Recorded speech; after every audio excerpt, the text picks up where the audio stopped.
Good morning. Northeast Window की news analysis ता मयाम पुनमक पुतराम न उक्चरी ngasi इम्फाल द फोंगना किबा पाव चे सिंग दे आउबा मरु ओइबा पाव खरा खन्ना नैना जनबगी दमकता अखोगी स्टूडियो सिदा लिंक्सिंदुना लेबिरिबसे मणिपुर की सकनाइरबा सीनियर जर्नलिस्ट ओजा ब्रोजेंद्र निंगोम्बनी ओजाबु हानमक्ता दा तराम न उक्चरी ओजा थागचरी ताचिदा थागचरी ओजा अहानबदा लाक्चनिंगबसिंग एसिगी पाव चे एम्बगी सु हेडलाइन ओइनरिबा अखोगी सेंसस की तौद्रिङै ममांगदा NRC तौबियु हाइबगी वाफम सिदनी नपुदा सेंसस की थबक पाइखलकलबदी अफफतगी टेकचाक लेंगाकना पुगदबनी हाइबा लुफ कुनमरी की माइकैदे फोंदोरकपा वाफम असी एखोगी सेंसस तौद्रिङैदा NRC सी हाना तौबियु हाइबा सिगी वाफम से अदुमक कुइरबनी हाइबा तारे सिगी खोंसंग से मरु ओइना campaign for just and fair delimitation ZFD ना चंगसलकलिबा खोंजंग सिदा मखा ताना एखोगी लुफ कुनमरी नसु सौगलगा एखोगी तोंगान खोंजंग क्या मसु सौखन लौखतननबा अखोगी पाइखतननबा थौरांगदा अदुमक लेरी हाइबा तारे स्वाइ मतांगसिदा ओजा अदुगा अखोगी स्वाइगी मतांगसिदा अखोगी गवर्नमेंट ना लौबा याबा रोल सिना करी लेबगे अदुगा सेंसस पांगथोक्ट्रिङैदा NRC पांगथोकपियु हाइबासिगी वाफमसिदा ओजागी ओइबा वाफमदा करी थंबिनी ताजिदा होजिक लेबा सिगी अखोगी कनोसे campaign for just and fair delimitation अमसुंग अते ऑर्गनाइजेशन मयाम अमा को कनो CSO 14 अदुसी यावरी अदगी हजि अतोप CSO 19 अमनसु नहान ngarang सपोर्ट तौबगी वफम फोंदोर एसनी सुमाइना तोन मखोगी मियाम की सेक्शन मयाम अमगी ऑर्गनाइजेशन मयाम अमना हजिक अखोगी मणिपुर स्टेटदा NRC अपडेट तौबियु हना डिमांड तौरकलिबसे याम कुइरे हाइतारे अदा मसी मसलीसा अखोगी खोंजंग मखल क्या संग सिलखरे अदगी कैंपेन मयाम अमा सुंगलेप लेपतना दम संग सिलखली हाइतारे अदा हाइरिबा मयाम सिगी पाव सिंगसिना अखोई मणिपुर द फोंगलिबा पावचे मयाम अमसुंग अते टेलीविजन न्यूज चैनल मयाम पुनमसगी हेडलाइन ओइदना खोतना फ्रंट पेज दा हापना खोतना अदोम फोंगलगा लाक्लाबने अदा हाइरिबा पाव मयाम असे अदुगी मथक्ता अखोगी मरी लेनबा अथॉरिटी हाइतो तारे हाइबतारे हाइबति political leadership अखोई लेंगाक लुसिंबसिंग से ऑनरेबल चीफ मिनिस्टर मसामक अदगी ऑनरेबल होम मिनिस्टर अदगी अतै मयाम अमसुंग गवर्नर मखोइदसु मेमोरेंडम सिंग पिसनदना खोदना तोखिबसि अदुम फजना अदुम यामे हाइतारे अदो हाइरिबा पुनमक स्टेजदा ngसाई कनो मयामसिना अखोइकी मरि लेनरिबा मयामसिना तमिन अदुम फमजिलगा लेबा हाइतारेने अदा पक्षी मैं फोंग मीडिया मैं फोंग लाथोब खोब अदगी तौरी मैम से मसद अदम येंगा पारगा और पाब्रा पादब्रा है हाइबे मसी मखोई मिटयेंग मोई वाखलदे सिंह पावसे पादना कैसे कानब नते वर्ड ओइदे कायना खनब जाला अदु नतब अतोप अतोप मखोई ओइजब इंटरेस्ट करी करा लेब अदुम मयामदु ओइना थीबरा हाइब वाफं अदुम खनब याय हाइतारे अदुना समाइना असुक यामना केनोदा अखोगी लेंगा की पुनिंग सिंगसिंदना अदगी मरी लेनबा पुनम की पुनिंग सिंगसिंदना हाइरकलिबा तौरकलिबसि कुइरे हाइबो अदो मसदेस्ता लेंगा की साइड की करुंबा वाफम मत फोंदोक्तना तमेन अदम फमजिलग लेसनबा अदगी करहनी मखोइना केनोदा ऑनरेबल चीफ मिनिस्टर ना मतम खरगी ममांगदा मान असमान हाइकी बमस लेखरबनी हाइरिबा अखोगी मणिपुरदा NRC अपडेट तौबा असिगी वाफम असिगा मरी लेनना कनोदा अखोई सेमिनार अमा पांथोकनी हाइदना हाइरबा सेमिनार स्टेज द कनोगी अखोगी इंडिया की तोंगन तोंबा अते स्टेट सिंग थि मरुइनपा आसाम दते NRC से अपडेट तौखरबनिना अदा मदुदे मखोइन थेंना खिबा मखोगी एक्सपीरियंस प्रैक्टिकल एक्सपीरियंस अदुगी मतंगदा खंगननवा खोना मखुम मखोइदगी अदुगी एक्सपर्ट सिंग कोगनी कना हाइगिबा लेबरने अदा हाइरबा सिंग से अमत तौगिदरे अदुगा हजिक्सी यंगो हंदकी चलिबा था अगस्त था सिक ता 13 तगिनी मखोइन सेंसस के कनसे प्रोसेस से हौनी हाइरिसे अना हजि हाइरे ZFD ना हाइरे कनोदा मसलेदा लेंगा नंगामले सेंसस तौबिरो मियाम नंगामले सेंसस थिंगनब खोंजंग सिंग लाउथोलकनी हाइरे अदिगी CSO 13 का मरीना हाइख्रिबदनो अगस्त 9 फाउकी मनुंगदा कनो तौबा हाइबा नत्रा मापनदगी अमुजंग सिंगने हाइबदो नत्रा अदुनी अदुना असमाइन तौरिङै मर्क्सदैजा अदै लुप मयामनसु लोइन हारे वछि मखोइ खोंजिंग लाउथोक्लानेना अदु रेगदि सिदैजा अखोइ लेंगाक लसिमसिंगना करिनो खनबिबो वखलसे मसिनिदा अखोइ ngaiसे अदै सिदैजा मखोइसु हजि हाइबसिंगसि ꯑꯩꯈꯣꯏꯒꯤ ꯃꯣꯏ ꯃꯁꯥꯒꯤ ꯑꯣꯏꯖꯕ ꯀꯥꯟꯅꯕ ꯅꯨꯡꯉꯥꯏꯕ ꯑꯗꯒꯤ ꯀꯔꯤ ꯍꯥꯏꯅꯤ ꯑꯃꯠꯇ ꯅꯠꯇꯦ ꯃꯤꯌꯥꯝꯒꯤ ꯏꯟꯇꯔꯦꯁꯅꯦ ꯍꯥꯏꯕ ꯃꯅꯤꯄꯨꯔꯗ ꯂꯩꯔꯤꯕ ꯑꯩꯈꯣꯏꯒꯤ ꯏꯟꯗꯤꯖꯤꯅꯁ ꯄꯤꯄꯜ ꯃꯌꯥꯝꯁꯤꯒꯤ ꯇꯨꯡꯒꯤ ꯑꯩꯈꯣꯏꯒꯤ ꯀꯩꯅꯣꯅꯦꯕ ꯇꯨꯡꯂꯝꯆꯠꯀꯤ ꯌꯥꯏꯐꯅꯕ ꯐꯒꯠꯅꯕ ꯑꯗꯒꯤ ꯃꯈꯣꯏꯒꯤ ꯁꯦꯐ ꯑꯣꯏꯕ ꯑꯗꯨꯝꯕ ꯒꯦꯔꯦꯟꯇꯤꯠ ꯑꯣꯏꯕ ꯂꯥꯏꯐ ꯑꯃ ꯊꯝꯅꯕꯒꯤꯗꯃꯛꯇ ꯃꯈꯣꯏꯅ ꯑꯗꯨꯝꯕ ꯁꯤꯒꯨꯝꯕꯒꯤ ꯀꯩꯅꯣꯁꯤꯡꯁꯤ ꯀꯦꯝꯄꯦꯟꯁꯤ ꯆꯪꯁꯤꯜꯂꯛꯄꯅꯦꯕ ꯑꯗꯣ ꯍꯥꯏꯔꯤꯁꯤ ꯑꯩꯈꯣꯏꯒꯤ ꯂꯩꯉꯥꯛ ꯂꯨꯆꯤꯡꯕ ꯑꯣꯏꯕꯤꯔꯤꯕ Honorable Chief Minister Masamaksu Adumangai, Adagi Sigi, Honorable Minister Anims Yauribani, Makuizu Adumangai, Adagi, even Akwiki Nagaski, Minister Masiauri, Honorable Deputy CM Siauri. Hi, Bamayam Simakwisi, Loanama, Akwiki Manipurski, Indigenous peoples in the Akwiki, Indigenous ethnic canonable groups in the Horaponi Haitarine. Ada Masigi, Hojik, NRCC update of na. Censorship sanction mataragadi paikapataragadi machine mangzer kadaba thorakadaba madugi phatwa thokdok adugi consequence mahi mayamdo aduna leiriba aikoigi indigenous people mayamsigi tung da kayagi matik solakadagi habase hojik kenojida aikoigi mi mangan saba imongda lakpataragadi yimongda lakpataragadi yim biudana hojik yam thina pandwa thokdok mayam thorpasi yariyaba mis adigi asok upon thorpiyari casualty adigi kare Missimina Tropiariba, Adi Inaitana, we pun to Lapayariba. I don't see my pun say Ton Danaba, I could give Miyangi Punsi, I could give me Karhani, I could get Tungi, I could get yellow Furupsingi, Tungi, Mirol, Kayaki Damta, Makwiki, Panamidamta, Singapore, by Kapiwan, Hijaba, Asiki Canazida, what can the Wakat cities, the Sudatami, Porto Haying Yam Satiba, Akwiki, confrontation, Haitarene, Tangainaba, Mukain, we pure Lapatareva. I did the Langak Haidana Makwiki cities, the lady of force, my sin and the cotton actor, Nampu Hapuda, Canotoro, Nam Taro, and a Toro, we film the Lapatarity. I do deport to Panding, the same way with the Hibonida. Other Simo ports it lacked the Navata, the Naba, and a Langak Sinki, a losing Sina, Carino Wakal Karibu Haraga, the way about Makun Habi, Yama democratically went on the Nidana. See, Hamakun Hizir, democratic demand of an See the NRC update to be high school, at the part of it to be hybrava. Not the Gakari, I could lebax it to guide them among Tahanaba, at the National Mata, and Tabako, none of to be hybrid Sunatidna. And the sea up port of maneva, Yam democratic way, Yam constitutional, but demand of Tan 70 Haitara. And the Masibu came to was hard in the city, and Gamimatagum. Langang Lucing Bacarasinus and Pumzilla Base, Masariam Tinasum, then hiding Aduga, I quick Tenate, Canada, I quick Lamdams the Ladyba, Wakal Kanbangamba, sensible Weber, Mipum Kodemana, citizen, Kodemana, Adam higher the weapon you have said. I had mine hiding it. Aduna, Sima Pam, the what I am talking it then. Hojik Matam Kara, Numit letting him at them say, a Sigi Manus days that the Atumatam da Carino. Karamba Kongtang Tangaga, Garita Uraga, Pagadagi Habdo, Yamna Canada, Patana Kalaga, Kongtang, Apam Dangri, Local Piona, Apple Dobson in Haitai. Adugi Matakta Marakanoza, Huzik say SIR, second Tori the Noza. Sigi Kongtang say Quigi NRC Gano Kongtang Mani Hina Loway browser, so I'm a tank to the Digari happening. Habiti SIR draw. How SIR. Oh, SIR city, Canada, Adudi Tongangre, Adudi, Aquay Masiga, SIR Tobuziga, Sigi Hojigi, Aquiki, NRC, Aquiki, illegal immigrant Mayama, detect over, Amsum deport over, Amsum Aquiki, Canotagi, Aquiki, list again, delete over, high say, Asigi Port Siga, Masiki demand Siga, Yamkin Canada Haitara. Sigi SIR cities, Aquiki, not a boat had to be about music, Canano, Cana, Natabo, Habdo, Aduka Kantopi Wapani, Adu Hoji SIR Pantoba, Citizu, Neum Sum the Wapama, Hojik, Patana Song Torque Haitare. Seri can get IDP Sua San Putkim some more again, can Homayama, Lanzilapa, can get yellow furki. Haitare Neko, Adugumba, Mue, Mayamana Makoi, form Tazan Kibotamda, Makoi forms in Kakale, Haidana, Makoi, Maming York,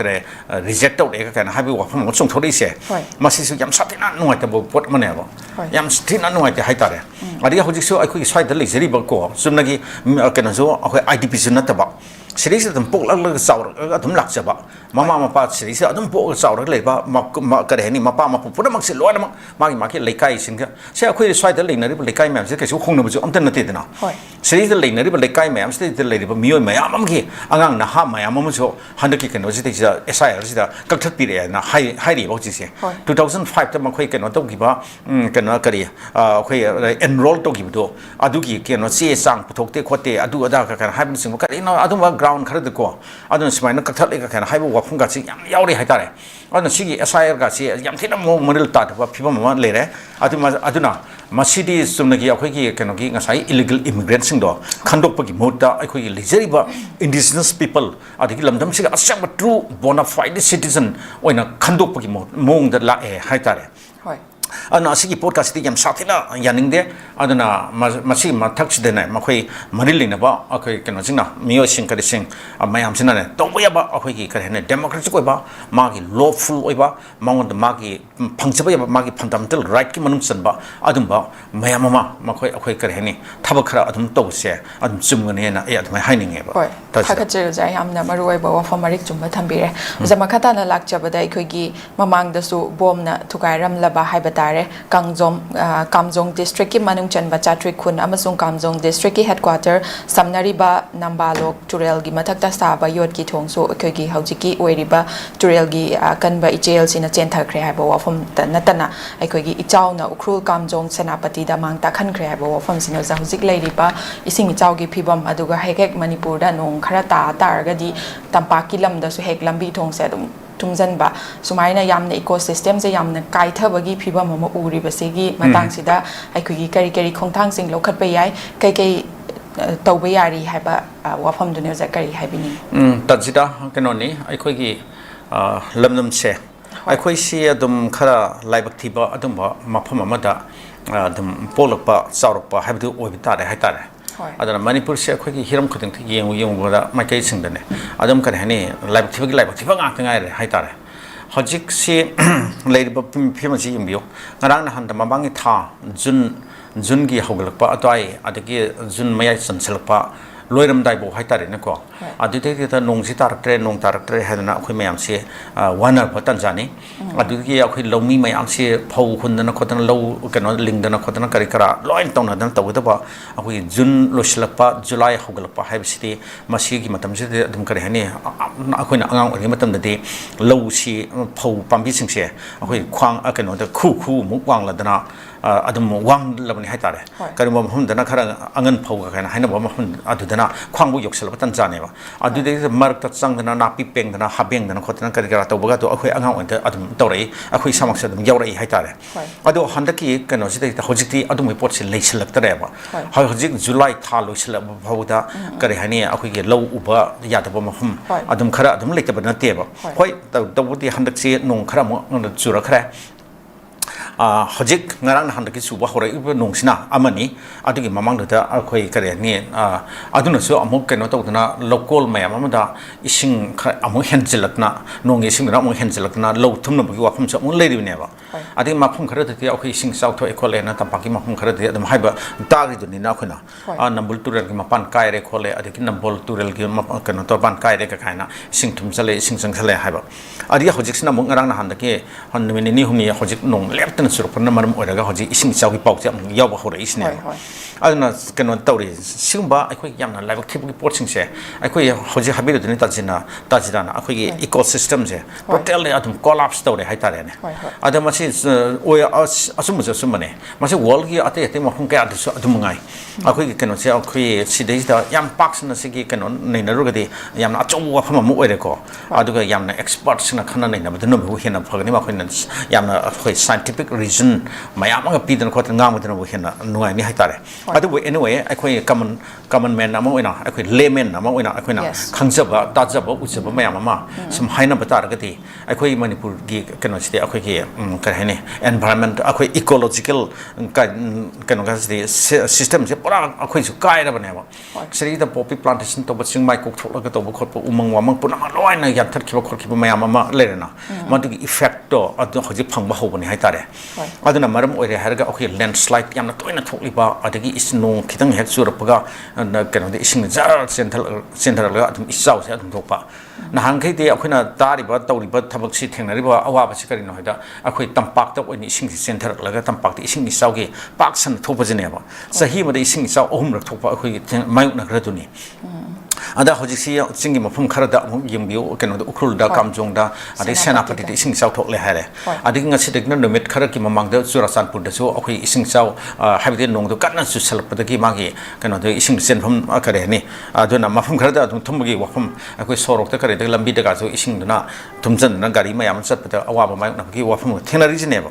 ad simgi wafum mayam sil leirak pot amok oibani na aduna stage akhoi miyam punok sil loina keno da wakhal tamina bati sumla bane ba adu wakhal ta ga busi kamai ta na ta tum ta ga na ha pot tu ni da aduna series ta akhoi mari leiner ba department akhoi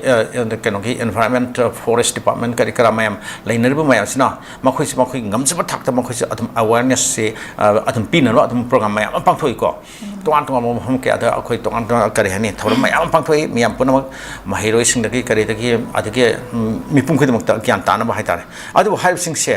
masi punam sing mayok ta adum ona taina na thabak to adum ba section khara de adum leitaba na te ba adum leirisne ba aduna hojisi yimyuna ka hoi singmai mayam kok thoklaga poppy plantation tawriba adagi poppy adudagi madudagi phang pamai kano duna senpham duna kar hani adu kari tawre aduna manipur thugaina ba thabak changchila tawra isne ba ekna maduna madugi paisa dana makhoina kar hani yam satina kano ge aran ba thabak akoi punna mutual coexistence akoi punna hingminam khomina ba haibagi wafung ga che loana mak onna taina ra madug mayok se manipur thugaira makhogi homeland makhogi union territory or separate adudana haiba mayam se sima mayam tawrak libisne ba aduna sigma mayam sigi fall dring hoji kari lakle aduna simaina akhoi climate change ni mar ore harga ochi pura kare ni satin sakalakpa adagi nongse kana karhene mong maril tadana adum kana torpa haitare matama te akhoi ki monsoon na amler mi do hojite monsoon ki ma system ga se loin kai re haitare ne matama te akhoi ki leri basi man July August September asaista June July August asaista akhoi monsoon ki season ne na hainar madu hojik sina madu punam te loin kai re herga adum mafam matam naidana adum nongsu bagi phim cha adum thengnare adagi siwa wafam yam thorpanina aduna akhoi sidaida masidaida thingnan ba sima mayam se control tawna khona basidaida maru oina akhoi ge miyam ge leibiriba okay tong organization sing loop sing haitare ne aduna masi kanglup khudimaki loop sing ni ko ada kanglup khara gi loop khara di adum sumtaw tarori da adum leire haitare aduma de akhoi na adum loin khangnare adun sidaida akhoi lenga ki zu mai kai de su adum akhoi su adum hona ba yaba adum hona jai adu honari ba do hona ba ti yodi habigi port ne hoji tari ba mami se aduni da sima mayam ama lebasna maram ore harga akhoi adum kano se awa ba khara adum thengna ba adum tare adu akhoi hanbar yade adu lep yade akhoi hona bati adum hona phon thok loina hona ga tawni aduna miyam punamak kano tawna ba adingi asagi poppy kano ge akhoi ge deforestation tawre harga poppy plantation ga tawli khori ga se masi thingna ba akhoi leingak sinane leingak na achawa yang akan mathawa khar pai khating de sungya yaroi dawri ba hojik Singapore da akhoi drug ka maril ne ba wafum ki any case samna se na mi jing se at ma khoi sibi serak pi ba masdei da kana na haiba khot pa kana amtar masdei da amar ta ma khoi ta te kano da akhoi ki in international body amta na UN na haira so aduga kana haira so lebak amana appeal phane tawrsu masdei sta ma khoi kan telite aduna Singapore da drug ki oiba wafum se drug ka maril ne any drug related activities se mo je pura almost minimum ni haitare natka almost non existent ni haitare aduna asimo wafum ga se akhoi manipur su India da su haitare India da su masigi port se tawrak pagi mathau se yam kina tarabani aduna natka de hoji India se khwai most populated country in the world ni aduna mi su masing se khwai yamakpa mi masing yamak pasna mar moire harga thorka da market fall man di thabak phang da mi masing da su hengalak tuiba adigi kare hani phat da crime da gi masing su hengalak tuiba aduna kare hani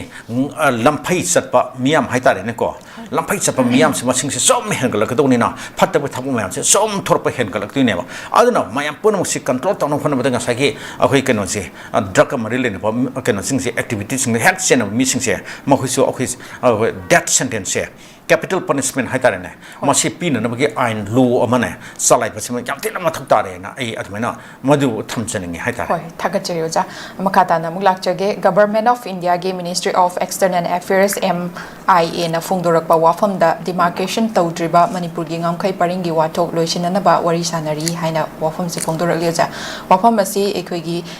maraksida India Myanmar ngamkhai gi chayet na ba loisinana ba territorial exchange tawgadra haina ri marakta ne boza ministry na phungdorak liba wafam se ngamkhai paring gi wathok loisinana ba wari sanari haiba wafam du neza sai matang se da kari haibini tajida masi gi wafam se ekhoi yaning de hai tare hoi masi sung yaning de ekhoi Manipur gi Manipur inak se hojik India gi part amani hai re aduna akhoi ma sirida Indo Myanmar boundary hai tare na hai ra se ba ase mo akhoi Manipur gi ngamkhai paring hai tare ada hai ba sirida leiriba ma sirida controversy leire adigi dispute leire hai dana keno to ni hana akhoi Manipur gi lam khara ma Myanmar da pithok laga aduga makhoi khitang onthang onsin khara tawna ni ka khana hai bi wafam khara lakpagi ama option ama madugi alternative ki type ta ama thorei se ma se sungya yaning de akhoi yapam stock te ne khalle aduna masi matang site keno da akhoi kokomi na ju keno taw ki ba legre makhoi gi stand kan ba yamna akhoi stand ama phundok ki se legre ma mai pai tna sana ganu ana in government of India da warning people zum legre hai tare aduna akhoi ge keno da India ga lainari ba akhoi siguma akhoi boundary border dispute hai tare ne masi keno sita solve tawna na ba khona ba chap chapa asema demarcation yamna historical oiba boundary dun kadai de lebno akhoi traditional boundary kadai de lebno ga ji akhoi yamna history gi mayam ga se ticket na khotna ko tajida ajisi ba mayam se tawri har ga ningthina phajana solve to ba ya ba wafam de ga adu pun mutu loina kan thok le har ga kari haini keno to isam sam ba mong da Manipur gi lam khara na khoi na pami ba area khara ja pithok lage aduga na khoi dagi khara khoi pir o ka na hai ba gi mong aduga luchnar ji kai ba government of India gi ma ki minister of kari external affairs ki ma gi stand ga ji yam tina yaning di hai tare masi yam akhoi reject oi aduna akhoi Manipur gi miyam na masi ma ta akhoi keno to lepham to ina ai khala hainingi ana kokomi na satum hai bo pham lei duni ana akhoi si yaning de ana si hojik ha ma de yung ko keno da boundary akhoi border fencing ana ama lei se border fencing ana hojik khagat na khotna keno da Myanmar ka akhoi gi Manipur gi taina ba ngamkhai paring da keno gi border fencing khari se masi ha ma da matam da akhoi gi isam na akhoi organization ma lei bedo hai ba isam jina madudai da madugi akhoi gi Manipur gi lam mayam ama Myanmar rom gi side ta pithok lam laga thanamaga akhoi gi sangsilak laga somda phanayam sangsilak laga ko mafam kaya ma yauri ba hai singja akhoi gi mafam adwa gi khunja mayam jina adum pirak pa paune ba adum akhoi masamana adum thengna jarab khangjar ba paune ba moi di matfam da adai da leibani keno gi mapa mapu hak tak hona sahi keno da gi kaya da gi mang da gi leida abne ba ado hai ba mayam jina makhoi gi oina leijaramba Manipur gi lam ni hai na makhoi sakthok chana leiram ba adu mafam mayam du Myanmar rom gi side to khundok lami haraga somda yam sangsilak laga border fencing khare hai ba pau do leibadi lakdi isam ne yana na ho na keno to gi sigi border fencing duna akhoi Manipur gi lam mahang le na haudur ki se isam na ne hoi adu dei da admai to na tawre haraga madude matam digi kar hene amuk kada kari tawre adagi akhoi mayam isam jina irang tawdna khotna tawre adagi memorandum ke chief minister da pisana governor da pisana khotna tawrpadagi adagi ban ga tawdna khotna irang khar tawrpadagi adagi keno da center dagi keno tawre akhoi gi matam dagi home secretary joint home secretary akhoi gi Sambhu Singh haibra Sambhu haibra ai maming full name da kawre ada mahakasi laktana maki tim ama laktana khotna akhoi pulap sidagi political party ki mihut mayam ama yaurga punna ada yem chatminare adudai da makhoina yeng da kadai da yeng kholi no kari gyan men tam jana te ko adu isam gi site gi madada ai samusi isam gi keno oina yaure ko adudai akhoina keno gi committee ma semani harib committee campaign aina oeba adai da akhoi isam ga keno tawdan pisana memorandum pisana ngasai keno da adugi nupa da pi na khotna tawre aduga man kari haige da masi border fencing nate security fencing ni na harpai wani da ada security ki dam ta security ki interest semani sri boundary nate border nate adana boundary border haidu ti tongan bani adudi akhoi na kona demarcation tor kan da akhoi khangani khokni adana sri security fencing ne subna ki security ki interest ni ga ha on thok ki wani da ꯑꯗꯨꯃꯥꯏꯅ ꯇꯧꯔꯦ ꯍꯥꯏꯔꯒ ꯍꯧꯖꯤꯛ ꯌꯦꯡꯀꯣ ꯑꯗꯨꯗꯩꯗ ꯃꯈꯣꯏꯅ ꯍꯥꯏꯈ꯭ꯔꯦ security ꯐꯦꯟꯁꯤꯡꯅꯦ ꯍꯥꯏꯕꯗꯨꯅ ꯍꯧꯖꯤꯛ border fencing ꯑꯣꯜꯂꯛꯏꯁꯤꯅꯦꯕ ꯌꯦꯡꯉꯨꯅꯦ ꯑꯗꯨꯃꯛꯇꯗ ꯑꯗꯨꯒꯤ ꯈꯥꯒꯠꯂꯛꯄ ꯃꯐꯝꯗꯨꯗ ꯑꯩꯈꯣꯏꯒꯤ ꯃꯅꯤꯄꯨꯔꯒꯤ ꯂꯝ ꯃꯌꯥꯝ ꯑꯃ ꯑꯁꯣꯝ ꯅꯥꯀꯟꯗ ꯃ꯭ꯌꯥꯟꯃꯥꯔꯔꯣꯝꯒꯤ ꯁꯥꯏꯠꯇ ꯍꯨꯟꯗꯣꯛꯂꯝꯅꯦꯅ ꯑꯩꯈꯣꯏꯅ ꯍꯥꯏꯔꯝꯕꯗꯣ ꯍꯧꯖꯤꯛꯇꯤ ꯑꯗꯨꯝ ꯆꯞ ꯆꯥꯅ ꯆꯨꯝꯃꯒ ꯑꯗꯨꯝ ꯂꯩꯔꯦꯗꯅ ꯇꯥꯔꯦꯗꯅ ꯑꯗꯨꯒ ꯃꯗꯩꯗ ꯑꯃꯨꯛ ꯃ꯭ꯌꯥꯟꯃꯥꯔꯒꯤ ꯁꯣꯜꯖꯔ ꯃꯈꯣꯏ ꯃ꯭ꯌꯥꯟꯃꯥꯔ ꯑꯥꯔꯃꯤꯁꯤꯅ ꯁꯨꯝ ꯆꯪꯁꯤꯜꯂꯛꯂꯒ ꯑꯩꯈꯣꯏꯒꯤ ꯂꯩꯔꯤꯕ ꯕꯥꯎꯟꯗꯔꯤ ꯄꯤꯂꯔꯒꯁꯦ ꯀꯔꯤꯒꯨꯝꯕ ꯃꯐꯝ ꯈꯔꯗ ꯉꯁꯥꯏ ꯍꯧꯖꯤꯛ ꯕꯥꯎꯟꯗꯔꯤ ꯄꯤꯂꯔ ꯈꯔ ꯃꯈꯣꯏꯅ ꯁꯤꯗꯩꯁꯤꯗ 65 to 68 ꯀꯩꯅꯣ ꯍꯥꯏꯕ ꯋꯥꯐꯝ ꯌꯥꯎꯔꯤꯁꯦ ꯑꯁꯤꯒꯤ ꯃꯔꯛꯁꯤꯗꯩꯗ ꯂꯩꯔꯤꯕ ꯕꯥꯎꯟꯗꯔꯤ ꯄꯤꯂꯔꯁꯤꯡꯁꯦ ꯊꯥꯡꯗꯣꯛ ꯊꯥꯡꯖꯤꯟ ꯇꯧꯏ ꯍꯥꯏꯕꯁꯦ ꯑꯗꯨꯝ ꯂꯩꯔꯕ ꯋꯥꯐꯝ ꯑꯃꯅꯦꯕꯁꯦ ꯀꯩꯅꯣꯗ ꯑꯗꯨꯝ ꯃꯤꯄꯨꯝ ꯈꯨꯗꯤꯡꯃꯛ ꯂꯣꯏ ꯈꯪꯉꯕ ꯑꯩꯈꯣꯏ ꯄꯨꯝꯅꯃꯛꯅ ꯂꯣꯏ ꯈꯪꯉꯕ ꯈꯨꯟ ꯃꯐꯝꯗꯨꯒꯤ ꯈꯨꯟꯖꯥꯁꯤꯡꯅ ꯂꯣꯏ ꯈꯪꯉꯕ ꯋꯥ ꯉꯥꯛꯇꯅꯦꯕ ꯑꯗꯣ ꯍꯥꯏꯔꯤꯕ ꯋꯥꯐꯝꯁꯤꯡꯁꯤ ꯃꯁꯤꯗꯩꯁꯤꯗ ꯃ꯭ꯌꯥꯟꯃꯥꯔꯒꯤ ꯀꯩꯅꯣ ꯀꯥꯡꯕꯨꯁꯤꯡꯗꯨꯒ ꯑꯀꯟꯕ ꯃꯑꯣꯡꯗ ꯐꯤꯔꯦꯞ ꯑꯃꯗ ꯃꯈꯣꯏꯗ ꯅꯤꯡꯊꯤꯖꯅ ꯈꯪꯍꯜꯂꯒ ꯇꯧꯕ ꯌꯥꯔꯣꯏ ꯈꯣꯠꯂꯣꯏꯅ ꯍꯥꯏꯒꯦꯗꯤ ꯍꯥꯏꯗ꯭ꯔꯒ ꯌꯥꯝꯅ ꯑꯦꯄꯤꯖꯤꯡ ꯑꯣꯏꯕ ꯃꯈꯣꯏꯕꯨ ꯊꯦꯝꯅꯅꯕ ꯃꯈꯣꯏꯕꯨ ꯀꯩꯅꯣ ꯇꯧꯅꯅꯕꯒꯤ ꯃꯑꯣꯡꯗ ꯃꯈꯣꯏꯗ ꯑꯩꯈꯣꯏꯒꯤ ꯅꯈꯣꯏꯅ ꯄꯥꯝꯂꯤꯕ ꯑꯩꯈꯣꯏ ꯆꯣꯔ ꯀꯩꯅꯣꯒꯤ ꯁꯤꯒꯤ ꯆꯥꯟꯗꯦꯜꯒꯤ ꯃꯣꯜꯆꯥꯝ ꯈꯨꯜꯒꯤ ꯃꯅꯥꯛ ꯑꯗꯨꯋꯥꯏ ꯑꯦꯔꯤꯌꯥ ꯑꯗꯨꯗꯩꯗ ꯀꯤꯂꯣꯃꯤꯇꯔ 2.9 ꯁꯥꯡꯕ ꯃꯐꯝ ꯍꯥꯏꯕ ꯑꯁꯤꯒꯤ ꯀꯩꯅꯣꯁꯤ ꯑꯦꯔꯤꯌꯥꯁꯤꯃ ꯑꯗ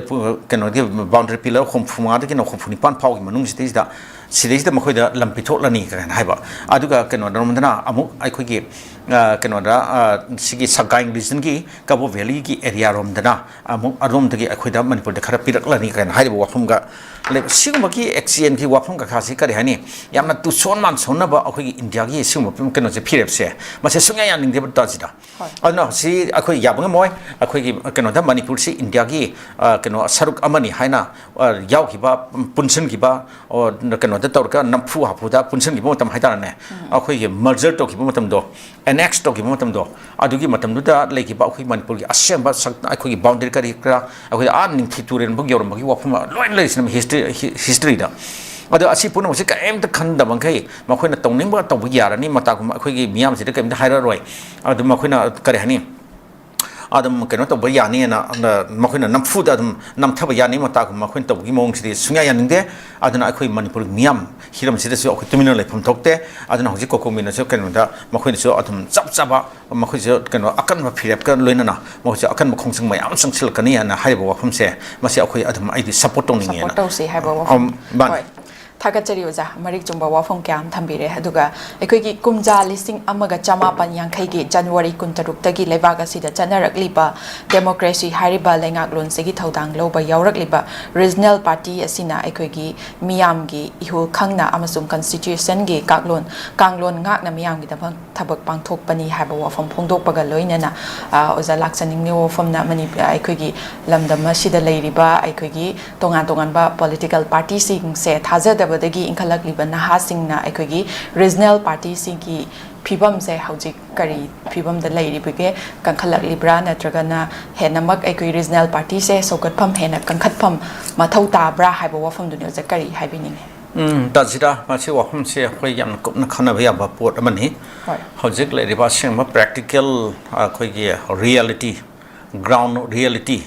ꯑꯁꯤꯒꯁꯤ ꯌꯦꯡꯂꯦ ꯍꯥꯏꯔꯒ ꯑꯗꯨꯒ ꯅꯦꯁꯅꯦꯜ ꯄꯥꯔꯇꯤꯁꯤꯡꯅ ꯅꯦꯁꯅꯦꯜ ꯄꯣꯂꯤꯇꯤꯀꯦꯜ ꯄꯥꯔꯇꯤꯁꯤꯡꯅ ꯂꯧꯔꯤꯕ ꯔꯣꯜ ꯑꯗꯨꯒ ꯃꯈꯣꯏꯅ ꯇꯧꯔꯤꯕ ꯑꯗꯒꯤ ꯆꯍꯤ ꯀꯌꯥ ꯑꯁꯤꯗꯩꯁꯤꯗ ꯑꯩꯈꯣꯏ ꯃꯅꯤꯄꯨꯔꯗ ꯅꯦꯁꯅꯦꯜ ꯄꯣꯂꯤꯇꯤꯀꯦꯜ ꯄꯥꯔꯇꯤꯁꯤꯡꯁꯤꯅ ꯂꯩꯉꯥꯛ ꯄꯥꯏꯔꯒ ꯇꯧꯔꯛꯂꯤꯕ ꯊꯕꯛ ꯃꯌꯥꯝꯒꯁꯤ ꯌꯦꯡꯂꯦ ꯍꯥꯏꯔꯒꯗꯤ ꯆꯨꯝꯃꯤ ꯉꯁꯥꯏꯒꯤ ꯑꯩꯈꯣꯏꯒꯤ ꯀꯩꯅꯣꯗ ꯁꯦꯛꯁꯟ ꯈꯔ ꯍꯥꯏꯇꯥꯔꯦꯅꯦꯀꯣ ꯁꯦꯛꯁꯟ ꯈꯔꯒꯤ ꯀꯩꯅꯣꯗ ꯄꯣꯛꯅꯔꯤꯕ ꯋꯥꯈꯜ ꯔꯤꯖꯅꯦꯜ ꯄꯥꯔꯇꯤ ꯈꯛꯇꯅ ꯃꯅꯤꯄꯨꯔ ꯀꯟꯕ ꯉꯝꯒꯅꯤ ꯑꯗꯨꯒ ꯃꯅꯤꯄꯨꯔꯒꯤ ꯏꯟꯇꯔꯦꯁꯇ ꯇꯁꯦꯡꯅꯃꯛ ꯊꯕꯛ ꯇꯧꯒꯗꯕꯗꯤ ꯔꯤꯖꯅꯦꯜ ꯄꯥꯔꯇꯤ ꯈꯛꯇꯅꯤ ꯑꯃꯁꯨꯡ ꯃꯅꯤꯄꯨꯔꯕꯨ ꯍꯦꯟꯅ ꯆꯥꯎꯈꯠꯄ ꯑꯗꯒꯤ ꯀꯔꯤ ꯍꯥꯏꯅꯤ ꯑꯇꯩ ꯋꯥꯔꯜꯒꯤ ꯑꯃꯁꯨꯡ ꯏꯟꯗꯤꯌꯥꯒꯤ ꯁ꯭ꯇꯦꯠ ꯃꯌꯥꯝ ꯑꯃꯒ ꯀꯝꯄꯤꯠ ꯇꯧꯕ ꯉꯝꯒꯗꯕ ꯆꯥꯎꯈꯠ ꯂꯝꯆꯦꯜꯗ ꯗꯦꯕꯂꯞꯃꯦꯟꯇ ꯀꯔꯤꯗ ꯄꯨꯔꯛꯄ ꯉꯝꯒꯗꯕꯗꯤ ꯔꯤꯖꯅꯦꯜ ꯄꯥꯔꯇꯤꯅꯤ ꯀꯥꯏꯅ ꯍꯥꯏꯔꯤꯕ ꯋꯥꯈꯜꯂꯣꯟꯁꯦ ꯃꯁꯤ ꯑꯗꯨꯝ ꯂꯥꯛꯄ ꯇꯥꯏ ꯍꯥꯏꯇꯥꯔꯦ ꯃꯁꯤ ꯂꯥꯛꯐꯝ ꯊꯣꯛꯏ ꯑꯗꯨꯅ ꯆꯨꯝꯃꯤ ꯍꯥꯏꯔꯤꯕ ꯋꯥꯈꯜꯂꯣꯟ ꯄꯣꯛꯂꯛꯂꯤꯁꯦ ꯃꯁꯤꯗꯤ ꯑꯗꯨꯝ ꯌꯥꯅꯤꯡꯉꯦꯕ ꯑꯩꯈꯣꯏ ꯆꯨꯝꯃꯤ ꯍꯥꯏꯅ ꯑꯗꯨꯝ ꯂꯧꯕ ꯌꯥꯏꯑꯕ ꯑꯗꯨꯕꯨ ꯍꯧꯖꯤꯛꯁꯤ ꯑꯩꯈꯣꯏ ꯈꯔ ꯀꯨꯞꯅ ꯑꯗꯨꯝ ꯅꯩꯅꯕ ꯌꯥꯏ ꯀꯩꯅꯣꯗ ꯔꯤꯖꯅꯦꯜ ꯄꯥꯔꯇꯤꯁꯤꯡꯁꯤ ꯍꯧꯖꯤꯛ ꯃꯅꯤꯄꯨꯔꯗ ꯀꯃꯥꯏꯅ ꯃꯥꯒꯤ ꯐꯤꯕꯝꯁꯤ ꯂꯩꯕꯒꯦ ꯍꯥꯏꯕꯁꯦ ꯔꯤꯖꯅꯦꯜ ꯄꯥꯔꯇꯤ ꯍꯥꯏꯔꯒ ꯑꯩꯈꯣꯏꯒꯤ ꯃꯅꯤꯄꯨꯔ ꯄꯤꯄꯜꯁ ꯄꯥꯔꯇꯤ ꯍꯥꯏꯅ ꯑꯩꯈꯣꯏ ꯃꯅꯤꯄꯨꯔꯗ ꯅꯣꯔꯠ ꯏꯁꯀꯤ ꯃꯅꯨꯡꯗꯗꯤ ꯀꯩꯅꯣꯗ ꯈ꯭ꯋꯥꯏꯗꯒꯤ ꯂꯤꯔꯕ ꯄꯣꯂꯤꯇꯤꯀꯦꯜ ꯄꯥꯔꯇꯤ ꯑꯃꯅꯤꯅ ꯍꯥꯏꯅꯔꯤꯕꯅꯤ ꯑꯩꯈꯣꯏ ꯃꯅꯤꯄꯨꯔ ꯄꯤꯄꯜꯁ ꯄꯥꯔꯇꯤ ꯍꯥꯏꯁꯦ ꯃꯇꯝ ꯑꯃꯗ ꯑꯩꯈꯣꯏ ꯃꯅꯤꯄꯨꯔꯗ ꯂꯩꯉꯥꯛꯁꯦ ꯄꯥꯏꯔꯝꯃꯤꯕꯅꯤ ꯑꯗꯨꯒꯤ ꯃꯁꯤꯒꯤ ꯆꯤꯞ ꯃꯤꯅꯤꯁꯇꯔ ꯀꯔꯤ ꯈꯔ ꯂꯣꯏꯅ ꯂꯩꯔꯝꯃꯤꯕꯅꯤ ꯑꯗꯨꯗ ꯑꯗꯨꯃꯥꯏꯅ ꯇꯧꯔꯒ ꯂꯥꯛꯄ ꯃꯥꯒꯤ ꯌꯥꯝꯅ ꯂꯤꯡꯅ ꯂꯥꯛꯄ ꯑꯗꯨꯝꯕ ꯄꯣꯂꯤꯇꯤꯀꯦꯜ ꯄꯥꯔꯇꯤꯁꯤ ꯉꯁꯤꯗꯤ ꯀꯔꯤ ꯍꯥꯏꯅꯤ ꯌꯥꯝꯅ ꯑꯩꯈꯣꯏꯒꯤ ꯁꯣꯟꯊꯔꯕ ꯑꯗꯨꯝꯕ ꯐꯤꯕꯝ ꯑꯃꯗ ꯂꯩꯈ꯭ꯔꯦ ꯑꯗꯨꯒ ꯃꯥꯒꯤ ꯄꯥꯔꯇꯤꯒꯤ ꯃꯅꯨꯡꯃꯛꯇꯗ ꯑꯩꯈꯣꯏꯒꯤ ꯌꯥꯅꯗꯕꯒꯤ ꯋꯥꯐꯝ ꯀꯔꯤ ꯀꯔꯥꯗꯒꯤ ꯀꯔꯤꯒꯤ ꯃꯣꯏꯒꯤ ꯑꯣꯏꯖꯕ ꯃꯅꯨꯡꯒꯤ ꯏꯟꯇꯔꯅꯦꯜ ꯀꯩꯅꯣ ꯃꯌꯥꯝ ꯑꯃꯅ ꯍꯥꯏꯇꯥꯔꯦꯅꯦ ꯗꯤꯐ꯭ꯔꯦꯟꯁ ꯃꯌꯥꯝ ꯑꯃꯅ ꯃꯔꯝ ꯑꯣꯏꯔꯦ ꯍꯥꯏꯔꯒ ꯄꯥꯔꯇꯤꯁꯦ ꯑꯗꯨꯝ ꯁꯣꯟꯊꯈ꯭ꯔꯦ ꯍꯥꯏꯇꯥꯔꯦ ꯑꯗꯨꯅ ꯉꯁꯤ ꯐꯥꯎꯗ ꯑꯗꯨꯝ ꯄꯥꯔꯇꯤꯒꯤ ꯂꯤꯗꯔꯁꯤꯞꯀꯤ ꯃꯇꯥꯡꯗ ꯀꯦꯁ ꯇꯧꯅꯕ ꯈꯣꯠꯅꯕ ꯀꯔꯤ ꯀꯔꯥ ꯇꯧꯕ ꯑꯩꯈꯣꯏ ꯂꯣꯏ ꯇꯥꯔꯤꯁꯤꯅꯤꯗꯅ ꯑꯗ ꯍꯥꯏꯔꯤꯕ ꯄꯥꯔꯇꯤꯁꯤꯃꯛꯁꯨ ꯃꯁꯤꯒꯤ ꯀꯩꯅꯣꯒꯤ ꯏ ꯄꯥꯎꯒꯁꯦ ꯍꯧꯖꯤꯛꯁꯤ ꯀꯩꯅꯣꯗ ꯑꯩꯈꯣꯏꯒꯤ ꯃꯅꯤꯄꯨꯔꯒꯤ ꯃꯤꯗꯤꯌꯥꯁꯤꯡꯗ ꯑꯃꯁꯨꯡ ꯄꯥꯎꯆꯦꯁꯤꯡꯗ ꯀꯔꯤꯁꯤꯡꯗ ꯐꯣꯡꯕ ꯌꯥꯔꯣꯏ ꯀꯥꯏꯅ ꯍꯥꯏꯕꯒꯤ ꯋꯥꯐꯝ ꯈꯔ ꯂꯩꯅꯗꯅ ꯉꯁꯤꯐꯥꯎꯗ ꯅꯤꯡꯊꯤꯖꯅ MPPꯒꯤ ꯄꯥꯎꯒꯁꯦ ꯍꯧꯖꯤꯛ ꯑꯩꯈꯣꯏ ꯄꯥꯎꯆꯦꯁꯤꯡꯗ ꯌꯥꯎꯕ ꯈꯣꯠꯄ ꯊꯦꯡꯅꯗ꯭ꯔꯤꯕꯅꯦꯕ ꯑꯗꯣ ꯑꯁꯤꯃꯛꯇꯗ ꯑꯁꯨꯃꯥꯏꯅ ꯇꯧꯔꯤꯉꯩ ꯃꯅꯨꯡꯁꯤꯗ ꯃꯅꯤꯄꯨꯔ ꯄꯤꯄꯜꯁ ꯄꯥꯔꯇꯤ MPPꯁꯤꯗꯤ ꯃꯥꯒꯤ ꯊꯕꯛꯁꯦ ꯑꯗꯨꯝ ꯐꯖꯅꯗꯤ ꯃꯈꯣꯏꯁꯦ ꯑꯗꯨꯝ ꯇꯧꯖꯕꯅꯦꯕ ꯇꯕ ꯐꯖꯅ ꯇꯧꯖꯕ ꯃꯤꯟꯁ ꯑꯃ ꯄꯥꯔꯇꯤ ꯑꯃ ꯑꯣꯏꯅ ꯍꯥꯟꯅ ꯑꯩꯈꯣꯏ ꯃꯇꯝ ꯑꯃꯗ ꯌꯥꯝ ꯊꯤꯅ ꯄꯥꯋꯔꯐꯨꯜ ꯑꯣꯏꯔꯝꯂꯦ ꯃꯈꯣꯏ ꯃꯥꯒꯤ ꯀꯩꯅꯣꯗ ꯌꯥꯝꯅ ꯗꯤꯞꯂꯤ ꯔꯨꯇꯦꯠ ꯑꯣꯏꯕ ꯑꯗꯨꯝꯕ ꯄꯥꯔꯇꯤ ꯑꯃ ꯑꯣꯏꯖꯔꯝꯂꯦ ꯃꯇꯝ ꯈꯔ ꯁꯤꯙꯔꯨꯔꯦ ꯃꯇꯝ ꯈꯔ ꯗꯤꯐ꯭ꯔꯦꯟꯁ ꯏꯟꯇꯔꯅꯦꯜ ꯗꯤꯐ꯭ꯔꯦꯟꯁ ꯃꯌꯥꯝ ꯑꯃꯅ ꯃꯔꯝ ꯑꯣꯏꯗꯨꯅ ꯃꯥꯁꯦ ꯈꯔ ꯁꯣꯟꯊꯔꯨꯔꯦ ꯍꯥꯏꯗꯅ ꯍꯧꯖꯤꯛꯁꯤ ꯃꯥꯁꯦ ꯑꯃꯨꯛ ꯃꯥꯒꯤ ꯃꯄꯥꯡꯒꯜ ꯃꯥꯒꯤ ꯔꯤꯁꯇꯣꯔ ꯇꯧꯅꯅꯕ ꯔꯤꯚꯥꯏꯚ ꯇꯧꯅꯅꯕ ꯔꯤꯖꯨꯕꯅꯦꯠ ꯇꯧꯅꯕ ꯍꯥꯏꯇꯥꯔꯦꯀꯣ ꯃꯥꯁꯤꯒꯤ ꯄꯥꯔꯇꯤꯁꯦ ꯑꯃꯨꯛ ꯔꯤꯖꯨꯕꯅꯦꯠ ꯇꯧꯅꯅꯕ ꯃꯥ ꯀꯟꯅ ꯍꯣꯠꯅꯖꯕ ꯑꯗꯨꯝꯕ ꯅꯍꯥ ꯃꯌꯥꯝ ꯑꯃ ꯍꯧꯖꯤꯛꯁꯦ ꯌꯥꯎꯔꯕꯅꯦꯕ ꯑꯗꯨꯃꯥꯏꯅ ꯇꯧꯅ ꯃꯈꯣꯏꯁꯤ ꯋꯥꯔꯛꯁꯦ ꯑꯗꯨꯝ ꯇꯧꯖꯔꯤꯕꯅꯦꯕ ꯑꯗꯨꯅ ꯃꯈꯣꯏꯁꯨ ꯑꯉꯝꯕ ꯊꯥꯛꯇ ꯀꯔꯤ ꯍꯥꯏꯅꯤ ꯍꯧꯖꯤꯛꯀꯤ ꯋꯥꯠꯅꯔꯕ ꯃꯅꯤꯄꯨꯔꯒꯤ ꯐꯤꯕꯝꯁꯤꯗꯩꯁꯤꯗ ꯑꯩꯈꯣꯏꯒꯤ ꯂꯥꯟꯖꯦꯜꯂꯛꯄ ꯈꯣꯠꯂꯛꯄ ITP ꯃꯌꯥꯝꯒꯤ ꯃꯇꯦꯡ ꯄꯥꯡꯕ ꯈꯣꯠꯄ ꯑꯗꯒꯤ ꯀꯔꯤ ꯀꯔꯥ ꯇꯧꯔꯛꯄ ꯏꯁꯤꯡ ꯏꯆꯥꯎꯕ ꯑꯣꯏꯔꯣ ꯑꯗꯒꯤ ꯑꯋꯥ ꯑꯅꯥ ꯇꯥꯕ ꯈꯣꯠꯄ ꯑꯣꯏꯔꯣ ꯑꯗꯨꯝ ꯃꯈꯣꯏꯁꯦ ꯑꯗꯨꯝ ꯃꯈꯣꯏꯒꯤ ꯂꯦꯚꯦꯜꯗ ꯑꯗꯨꯝ ꯃꯈꯣꯏꯅ ꯇꯧꯖꯕꯁꯦ ꯑꯩꯈꯣꯏ ꯊꯦꯡꯅꯩ ꯑꯗꯨꯝ ꯎꯏꯌꯦꯕ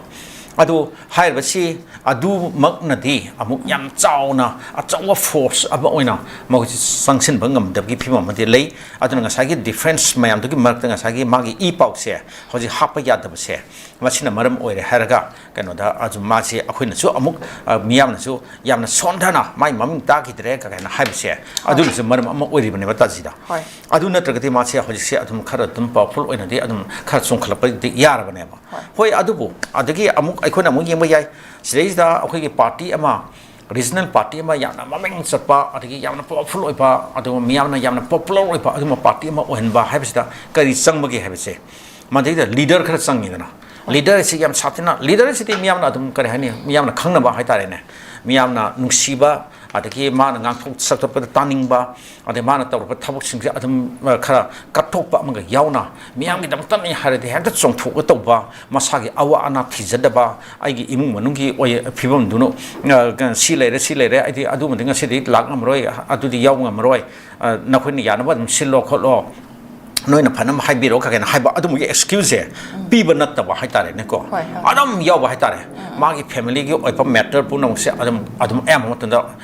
ꯅꯥꯊꯩꯔꯒ ꯊꯝꯕ ꯃꯁꯥꯒꯤ ꯑꯣꯏꯕ ꯑꯋꯥ ꯑꯅꯥ ꯑꯗꯒꯤ ꯅꯨꯡꯉꯥꯏꯇꯕ ꯈꯣꯠꯇꯕ ꯄꯨꯝꯅꯃꯛꯁꯦ ꯂꯣꯏꯅꯃꯛ ꯑꯗꯨꯝ ꯅꯥꯀꯟꯗ ꯏꯟꯊꯣꯛꯂꯒ ꯊꯝꯕ ꯑꯗ ꯃꯤꯌꯥꯝꯒꯤꯅꯤ ꯍꯥꯏꯔꯕ ꯑꯗꯨꯝ ꯄꯥꯔꯇꯤꯒꯤꯅꯤ ꯍꯥꯏꯔꯕ ꯑꯗꯨꯗ ꯑꯗꯨꯝ ꯄꯨꯛꯅꯤꯡ ꯂꯨꯞꯄꯒ ꯂꯩꯕ ꯃꯤꯑꯣꯏꯁꯦ ꯑꯗꯨꯅꯦꯕ ꯑꯩꯈꯣꯏꯅ ꯂꯨꯆꯤꯡꯕꯅ ꯍꯥꯏꯔꯛꯇꯕꯁꯦ ꯑꯗꯨꯅ ꯂꯨꯆꯤꯡꯕ ꯑꯗꯨꯝꯕꯒꯤ ꯂꯨꯆꯤꯡꯕꯁꯤꯁꯨ ꯃꯊꯧ ꯇꯥꯏ ꯑꯗ ꯍꯥꯏꯔꯤꯕ ꯂꯨꯆꯤꯡꯕꯁꯤꯡꯁꯤꯗꯤ ꯑꯗꯨꯝꯕ ꯀꯅꯥ ꯆꯣꯡꯊꯣꯛꯄꯒꯦ ꯂꯩꯕꯒꯦ ꯍꯥꯏꯕ ꯋꯥꯐꯝꯁꯤꯃꯗꯤ ꯑꯗꯨꯝ ꯋꯥꯍꯪ ꯑꯣꯏꯅ ꯑꯗꯨꯝ ꯂꯩꯅꯦꯕ ꯑꯗꯨꯅ ꯔꯤꯖꯅꯦꯜ ꯄꯥꯔꯇꯤ ꯑꯃ ꯌꯥꯝ ꯊꯤꯅ ꯑꯩꯈꯣꯏꯒꯤ ꯌꯥꯝꯅ ꯀꯔꯤ ꯍꯥꯏꯅꯤ ꯃꯍꯧ ꯃꯀꯥ ꯐꯟꯅ ꯑꯗꯒꯤ ꯑꯆꯧꯕ ꯄꯥꯝꯕꯤ ꯑꯃꯒꯨꯝꯅ ꯀꯩꯅꯣ ꯑꯗꯨꯝ ꯆꯣꯡꯈꯠꯍꯟꯒꯦ ꯍꯧꯍꯟꯒꯦ ꯍꯥꯏꯔꯕꯗꯤ ꯑꯗꯨꯝꯕ ꯂꯤꯗꯔ ꯈꯔ ꯃꯊꯧ ꯇꯥꯏ ꯑꯗꯨ ꯅꯠꯇ꯭ꯔꯒꯗꯤ ꯆꯨꯝꯅꯒꯤ ꯑꯩꯈꯣꯏ ꯋꯥꯈꯜꯂꯣꯟ ꯈꯔ ꯈꯛꯇꯅ ꯑꯗꯒꯤ ꯊꯕꯛ ꯇꯧꯃꯤꯟꯅꯁꯤ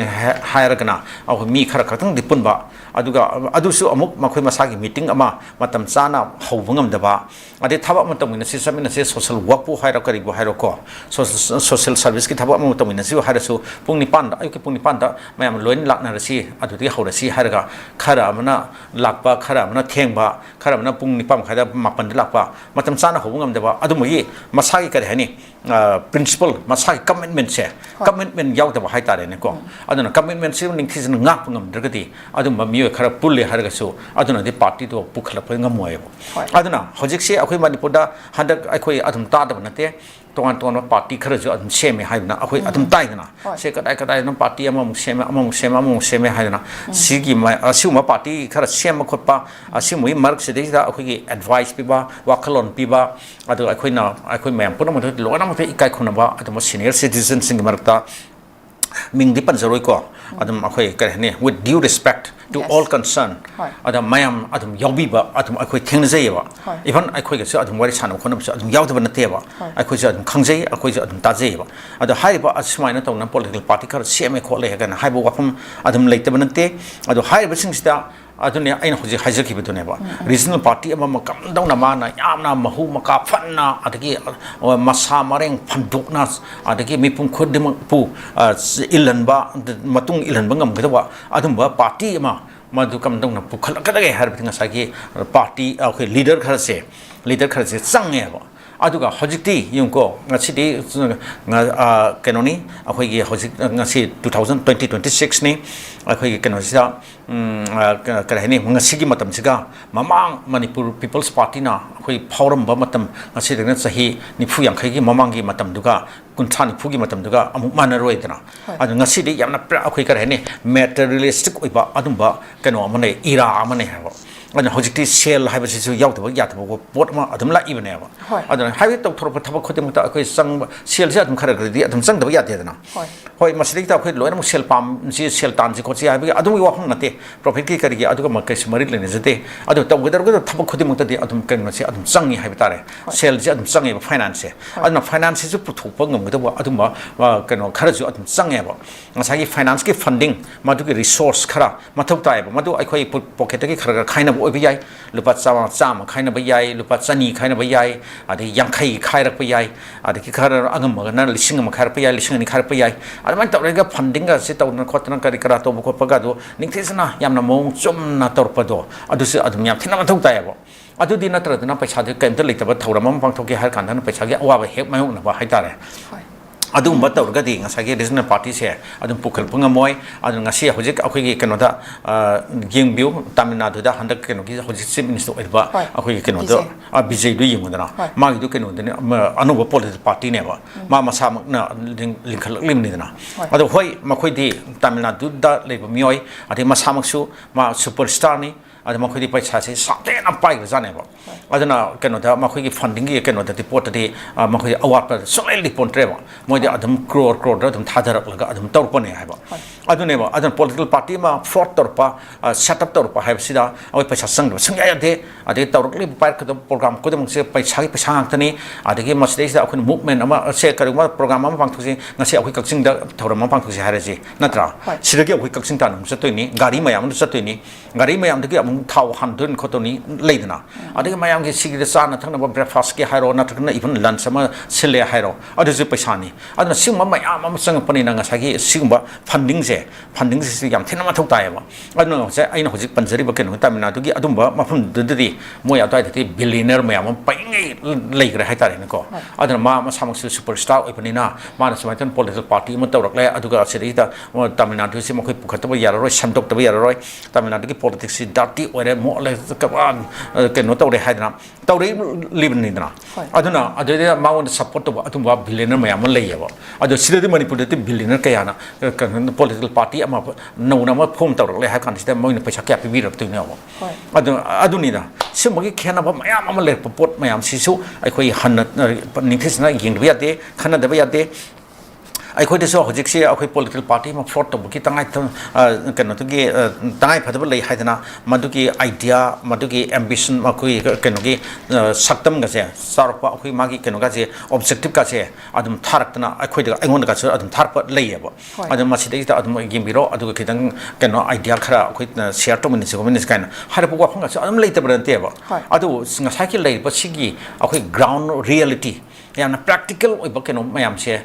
aspect mayam se mangda thamaga yenglu matam dadi amu khara amu work paki phim se lei haitare ana somdana kamai tawri political party lei ba se national political party sing BJP ya hojik akhoi loi khangna center de pairi state de pairi adi ma khoi loina ba khoi yam sathina sel pai ba kambuni aduga party ni ma khoi da phan ya wat pali ponte adike Indian National Congress haisisu adumangai ma khoi national keno da akhoi gi hojik ma khoi lenga pai se de haibe wa khatani mose yamna ina khunba party amadi oribani hoi BJP ni bado ina khunba hengre maram de ma khoi jo atum leigre haitare ma khoi funding adu ta as leire ba business ma keno ki industrialist strike kun mayam ma kari kara Adani Ambani adu ata mayam leigre ko aju ma mayam na ma khoi na sel pai ba hengal ki BJP jo ma gi fund hengal ena hoje hairis ne ba leire ne ba aduna sima wafam mayam lebanina aduna sigi congress agera bjp hagera makhoi gum na moiga lamba parpa yabagi adumba aikhoigi lamdam sida ki chawjarpa lamdam sigi wakhalon chenba aduma mi mayam na punsale hairagasu makhoiga hayang fight tawnar pumatamda kano dadi khara no point ba mong amada akhoi tawdi mathau tayaba adu natana sum political party ama akhoi regional party ma linkhlasi an har regional party se mari manga gi phimoni ma hoji manipur da le se tajida linkhat pagi bo pham leiri se adu di yaroi adu potan nadi kasu yaroi adu su kamta kana roi aduna adu gi sarputi ngasagi ama khaktang leigadong ne ba hoi leitabi ya leiba ya ti habidi leiti ko se tamil nadu da pengale na ana the AIDMK leiri DMK leiri hodi ga hoji keno du leire mai ma keno du ka ore KVT haber KTV haber keno ma habani ko hoji moti ai ka ore adu ngang is da khoi yeng ma thi bu su mu noi tare aduna simba moi zu adum leita banate assam da zu leramba okay regional party ma yamma loi mut khra hojika assam da regional party am to leita hai tare ne